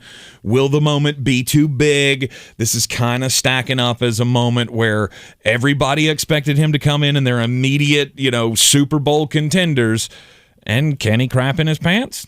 Sure. Anybody can crap in his their pants. Do I think it's truly likely that he's going to do that this weekend? No, probably not. I mean, but I don't like the matchup. And here's the thing: if you do shit in your pants, that ruins the whole day. You might as well just go home because there's no coming back from that. No. But here's the thing: again, the confidence played into this with me, and I think that's going to be a very close game between them and Arizona. All right, so I want to get into that. So you're talking about the confidence of a quarterback. And you have Cincinnati ahead of L.A. Yes. And look, nobody loves Joe Burrow more than I do. But you have that much more faith in a quarterback the first time he's ever played in the playoffs. Yes. Okay. Joe Burrow is... Okay. Joe Burrow, to me, he is the honey badger of quarterbacks. I mean, He don't give a fuck. I mean, I've only got one... I got him one spot ahead of you. I got him at 6. Right. All right, and you've got your Tampa Bay Buccaneers at 6, of which, by the way, if you had told me that I would have Tampa Bay ahead of you, I would have said, you are hammered. And here's the thing. The only reason that I have Tampa Bay that high is because of Tom Brady. When you have Tom Brady, all bets are off. Like, I'm not gonna bet against you, 9.9 times out of 10 when you have a guy like Tom Brady leading your team because anything can happen. But, I mean, I think it would be too homerish of me. I've been accused of being that many, many times on this show. It would be too homerish of me to look at this team and go, yeah, we're on the path. We're on the path to a Super Bowl. The defense has not been as great as we want it to be. The pass rush has not been there as much as it was last year. The secondary still scares the fuck out of me. And now, we're losing a receiver a week. I mean, Chris Godwin goes down. Antonio Brown flips his fucking lid. When is Mike Evans' next hamstring injury? Because he has one about every other week. Rob Gronkowski's back could break warming up. I mean, the trajectory is not good. Now, I'm going to root for my team, and I'm going to be right there with them, just like I was with the Georgia Bulldogs last night. But again, it's a confidence thing. Tom Brady makes up for a lot of ills, but I would say that this team's kind of sitting in neutral right now. And look, I'm not sitting here definitively telling you I disagree with anything you just said. Mm-hmm. I think you're a little low on the Rams. Mm-hmm. To me, and now I'm coming straight from the gambler's point of view here. If you told me right now, or if you asked me right now, yes, who is the team with the most value and who is the team with the least value, I would say the team with the least value is the Cincinnati Bengals, Mm-hmm. and the team with the most is the LA Rams. And what I mean by that is, by public perception, everybody seems to be just jizzing their pants over Cincinnati, and I get it. I just feel like you're asking a lot of a team that you did not expect to be here. Mm-hmm. And now all of a sudden, like, all of these ills, the bad offensive line, you're going to be missing 2 offensive linemen in this game. That shit just all goes out the window against Yannick Ngakoue and Max Crosby. Mm-hmm. I am not, for the life of me, understanding the thought process there. Right. Like, Jackson Carman is going to start in this game. Mm-hmm. That's not a good recipe. And everybody seems to be burying the LA Rams like Matt Stafford is the second coming of Tim Couch. No. And I don't understand it. No, it's not that. It's just he can let you down. And in big spots, he tends to flame out more than he does deliver. Good God, how did the Giants already have a favorite, and that job's been open for 14 seconds? Who's the favorite? Wink Martindale. Ooh. That's who they picked Joe Judge over 2 years ago. Okay. And they made a boo-boo kitty. Interesting. I don't think I'd hate that. I mean, it depends on who you bring in for the offense. That's what always happens with coordinator. I'm not judging it until I see who the staff is. Mm-hmm. That's the first thing I want to know is who you bring with you. Yeah. So, just, interesting tidbit. Right. Well, Total aside there. Again, more details coming up on that tomorrow at 3 o'clock on ESPN Asheville and right here on the YouTube stream. To me, it's L.A. is going to, sure, I will pick them to win this week against the Arizona Cardinals, but then you're going to have to go to Tampa Bay or Green Bay. And I really don't like you in either of those scenarios. No. So, and I understand that. Yeah. I just that would put you. And I'm really projecting what I'm hearing from the public onto you because Mm-hmm. you're the one in this room with me. So I'm not necessarily saying that you're as low on them. I feel like the Rams are a spot. They're a spot to make some value. Alex Sanders said least value is Tampa, most value is Pittsburgh if you're betting. I get it on Tampa. Any team with Tom Brady is always going to be the least value because you're not getting any discount whatsoever. No. The Pittsburgh, I just can't get behind. Mm-hmm. I mean, I'm not sitting here telling you they're not going to win this week, and I like them this week. Number-wise. Right. So, my 6 is Tampa Bay, and then my 5 is the Cincinnati Bengals. And here's the thing, like I was saying with Joe Burrow, he just has a level of don't give a fuck that I think is going to be able to. First off, I think it's going to be easy game against the Las Vegas Raiders this week. And we will be we will be live streaming this game, play-by-play commentary, all those things that I'm not allowed to say, but I'm gonna. Right. I'm gonna say them. And the offensive line does scare me. I've said Cincinnati lives on this edge, and they have all season long, that at any given moment it could be bad news. But they're just so freakishly talented. Well, and the offense works so well, they can outscore every fucking body. I'm going to say something that I have yet to say yet. If you told me, and I mean what I'm getting ready to say, this is not spicy clickbait bullshit. You told me right now we ran a fantasy draft of the NFL, and I could draft any player number one that I wanted to. Mm-hmm. I'd take Joe Burrow. Okay. I'd take Joe Burrow. And I don't think you'd be too far off for doing that. And if I had the number 2 pick, I'd be completely happy that you left me Justin Herbert. In secret time, I don't think it's all that close. Mm-hmm. I really don't. I don't think it's even. I'm trying to quantify this. I don't have a scale to quantify it. I wouldn't think about it for a second. Okay. Oh, I guess no one pick Joe Burrow.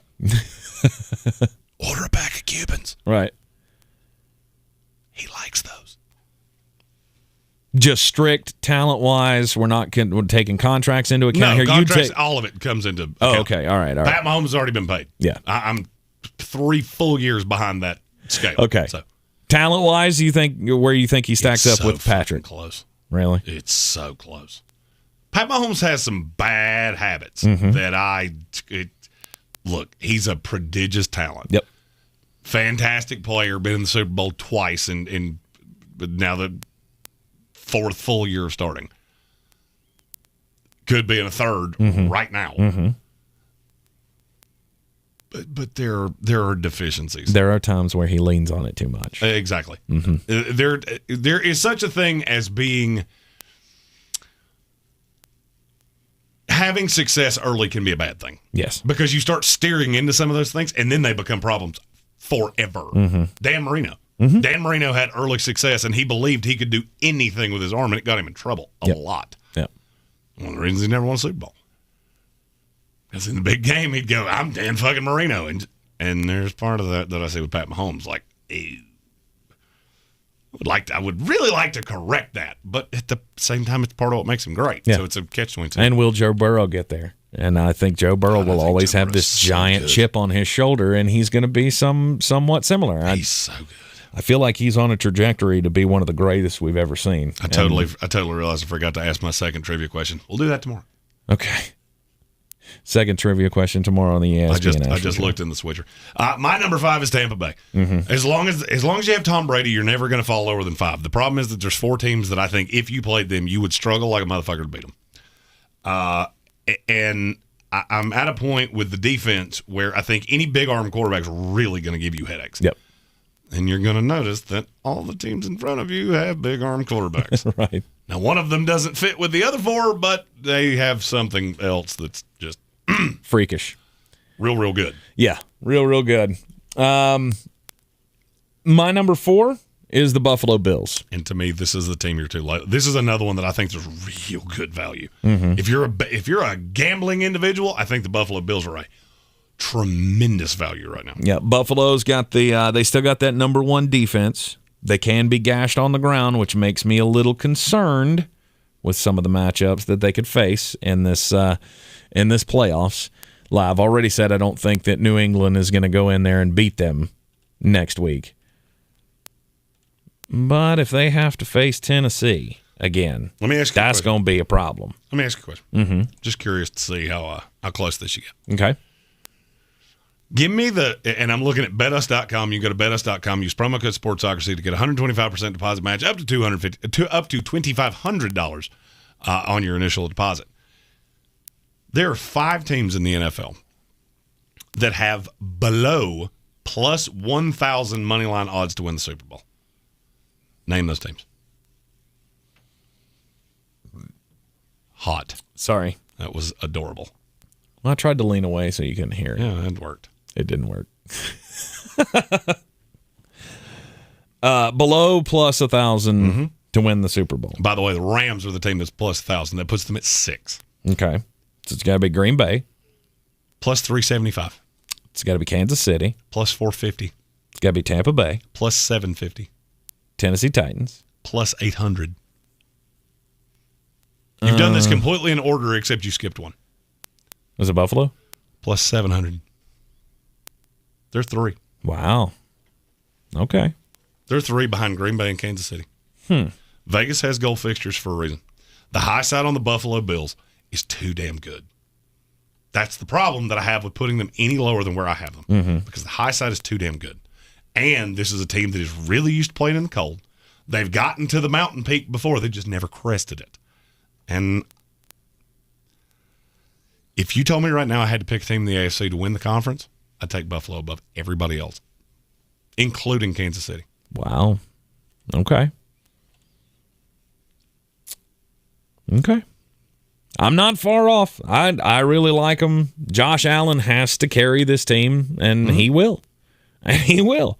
He will do it with his arm. He will use all his little weapons. Stephon Diggs is a great home run threat and everything, but I mean he doesn't have to use Stephon Diggs to win games. No, I mean Gabriel Davis is a threat. Devin Singletary has stepped up. The biggest drawback on Buffalo, you can't run the ball. Weird. Devin Singletary figured it out. Mm-hmm. Now that he's the true bell cow of that offense, yep, he figured it out. Yep. But Buffalo's my 4. Who's your 4? My 4, the Kansas City Chiefs. The Kansas City Chiefs. I can't erase some of the things I've seen. Okay. I can't erase that I've seen the defense be flat out bad at times. I can't erase that sometimes the offense doesn't look exactly as it does. And I'm telling you right now, the one thing that I can't erase out of my mind is watching the Tennessee Titans beat the shit out of them in Arrowhead. I mean, just beat them like a kettle drum. I can't get that out of my head. But that was the Buffalo 13 Bills, weeks ago, wasn't it? And I don't care. Okay. You're not a markedly different. You still have that. It's kind of like if your spouse cheats on you. You know they have that potential forever. Right.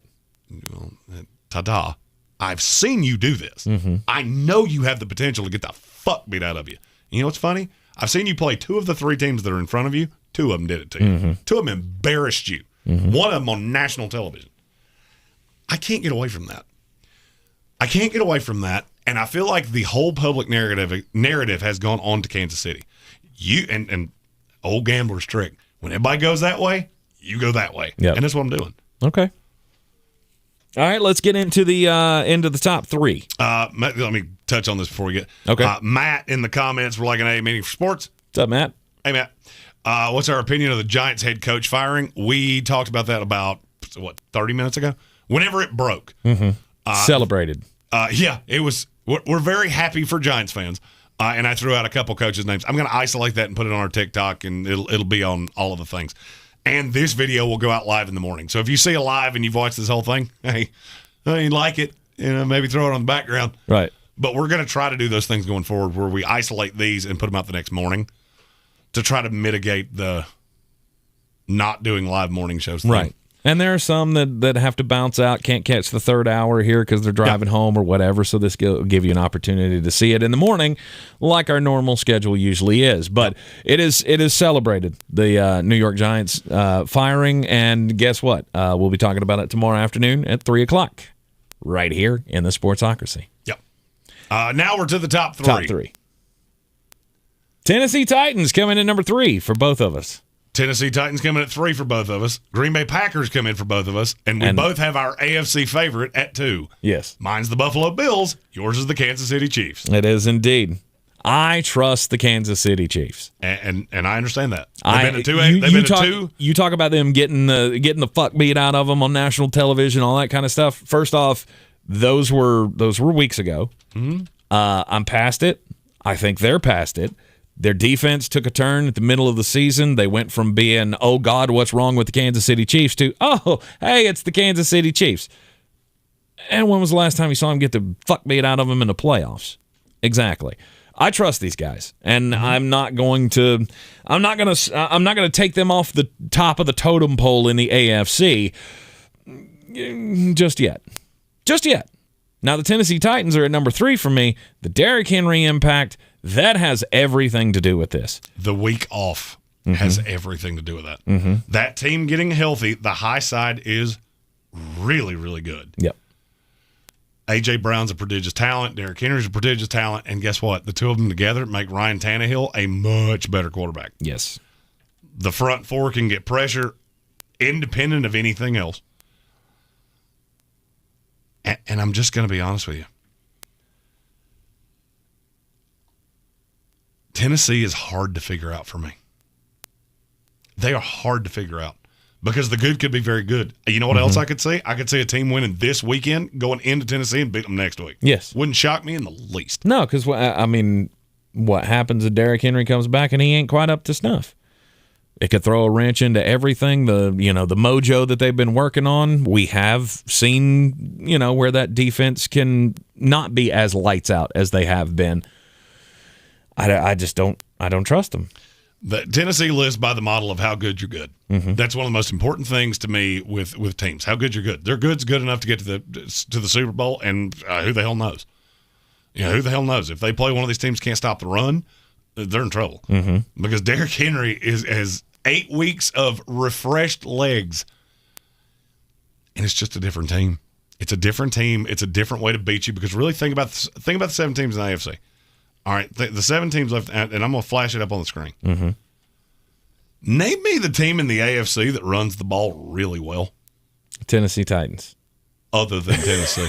I thought that was self-explanatory, but apparently not. I guess the closest would be the Steelers. Not really. I mean, they're spotty. Do it a lot. They're spotty. They're real good at beating bad rush defenses. And I would say the same thing about the Raiders. And the Raiders have their moments. Josh Jacobs has had time. Mm-hmm. I'm talking about a team that can beat you exclusively running the ball. Oh, they ain't one of those. There is one of those. It's the New England Patriots. Oh, yeah, and the yeah, only problem is that they have forget. to it's just a completely different way of playing. Mm-hmm. Teams are not built at this point to stop the run the way that they used to be because nobody does it. Nobody does it. And so at the end of a long season, you've played every single week for three months. And now you've got to try to stop Derrick Henry's big ass coming right at you. Yeah. Stephen Tao said the Bengals run really well. That's not their only way of beating you. Right. That's not the number one thing you're scared of. No, Joe Mixon's like a complimentary piece to Joe Burrow. But he's not a big, lumbering running back that you have to figure out how to get on the ground. Mm-hmm. There are not many of those. And, by the way, this is one that runs a 4.42 40. So it's just different. Right. He can hurt you with his speed, but he can also physically hurt you. He can throw you to the ground. He can knock you on your ass. He's unlike anything I've ever seen. Tennessee is the one team that does not have an outcome that would shock me. Mm-hmm. The Cincinnati Bengals or the Vegas Raiders getting to the AFC Championship game would shock me. New England Patriots, same thing, would shock me. Yep. The Buffalo Bills getting beat in the wild card round would shock me. Kansas City, same thing. The Tennessee Titans are the only team I look at and go, you could lose the first game, you win the Super Bowl. Ain't going to shock me. Yep. Ain't going to shock me because I don't know what the hell you are. I know your good's really, really good. Yep. But that's why we both have them at 3 because we know that the good can be really, really good. I trust the Kansas City Chiefs, to continue their reign of terror, I guess we could say. So that's why I have them at number 2. You got the Buffalo Bills at number 2, which is you got one of the most fearsome quarterbacks in the game, and you got the best defense in the league. What can you say? I picked the Buffalo Bills to win the Super Bowl before the season, and guess what? I don't change my mind easily. Mm-hmm. And then the number 1 team in the NFL playoffs, it's the Green Bay Packers. And this is universal, and we didn't think about it. Mm-mm. When we set out to do this, we looked at each other and went, why are the best team and the worst team the only things that are really easy to figure out? Mm-hmm. It is really easy to figure out the Philadelphia Eagles are the team that scares me the least. And at the end of the day, Green Bay with that defense, you add Jair Alexander back into it, so no matter who your number 1 receiver is, I got somebody to deal with it. Mm-hmm. There is nothing that they don't have an answer for. Am I telling you they're going to win the Super Bowl? No. I think they're the favorite. If I had to pick a team right now, they're the team I'd pick. Yes. But Aaron has a bad history in the playoffs. He's had a lot of really good teams that they just didn't get it done. Mm-hmm. And this could be another year that happens. But if you're telling me right now without any further knowledge, I don't get to watch one play you played in the playoffs. I got to pick a team. I'm taking the Green Bay Packers. Yep. They are the team that can do it all. Aaron Rodgers is an unbelievable talent with his arm. He's got Devontae Adams, which it doesn't matter that he's the only thing that you're truly, truly scared of. He's always going to get his. They've got a running game that's a 2-headed attack now between A.J. Dillon and Aaron Jones, and it scares the hell out of everybody. Mm-hmm. And then you look at the defense and go, that defense has stood up when all of the injuries happened, and it didn't matter. It didn't matter. They were still a dominant team all year long. And the Green Bay Packers are the favorite to win the Super Bowl, in my opinion. I will be truly shocked if they don't come out of the NFC. I won't be shocked, but they are the the substantial favorite to me. Mm-hmm. They just have so many ways of beating you. And I can't emphasize this enough. They ain't going on the road again. Nope. There's 2 stadiums that team can play in. Theirs, which is the hardest one to play in the NFL. Mm-hmm. Especially in SoFi Stadium in Super Bowl 50, whatever the fuck this is. That is one thing I do really poorly is keeping up with what Super Bowl it is. 56. I know there's an X, 56. and I think there's a V and an I. So 56. There is no X. There's an L. L. This is LVI. Oh, yeah. X is 10. Stupid Roman numerals. Just, okay, put the fucking number up there, all right? Kelvin Joyner says, if Green Bay wins, does Aaron leave? No. I don't think know. so. I don't know. I've heard 2 completely different takes on that. Of if Aaron wins, he feels like he's done it for Green Bay and maybe he rides off in the sunset down to Miami or wherever the case may be, especially if Nathaniel Hackett winds up taking that job. Mm-hmm. And then I've heard that, the Ben thing really resonated with him and he wants to have that send-off and be that guy in Green Bay that played every snap in the same jersey. Apparently, I heard this morning a rumor that the Denver Broncos are going after his quarterback's coach. I can't remember his name off the top of my head. Oh yeah, I don't. But they're apparently going after the Green Bay quarterback's coach to be their new head coach, which that could be their play for Aaron Rodgers, is to bring the quarterback's coach along. I can't remember his name either. It's bugging me. I can't think of it. I heard it in passing this morning, and I went, I remember thinking that's weird that they wouldn't go after Nathaniel Hackett, who's the offensive coordinator. But if they feel like that's their path to Aaron Rodgers, then yeah, it could absolutely happen. His name is Luke Getsy. Luke Getsy. He was a quarterback at Akron. Mm-hmm. So he ain't getting that job. So just to be clear. Yeah, I don't know. I don't know what Aaron Rodgers is going to do. I feel like he's going to be in Green Bay forever because Green Bay is going to realize we got to give him whatever he wants. Yeah, because Jordan Love sucks all kinds of just everything. I mean, if Green Bay is all in on doing a complete reset after a Super Bowl run, I feel like that'd be rare. Yeah, I don't buy it. Wouldn't it be? Buy it. I think Aaron winds up back in Green Bay. Yeah. And I felt that way for a while. Yeah, doesn't everybody want to go for 2 after you win a Super Bowl? Of course you do. And if you think the best path to that is not going to be Jordan Love, it's going to be Aaron Rodgers. I feel like that's a marriage that should stay forever. But there again, I'm just talking out of my ass. Just a little old radio host here from Asheville, North Carolina.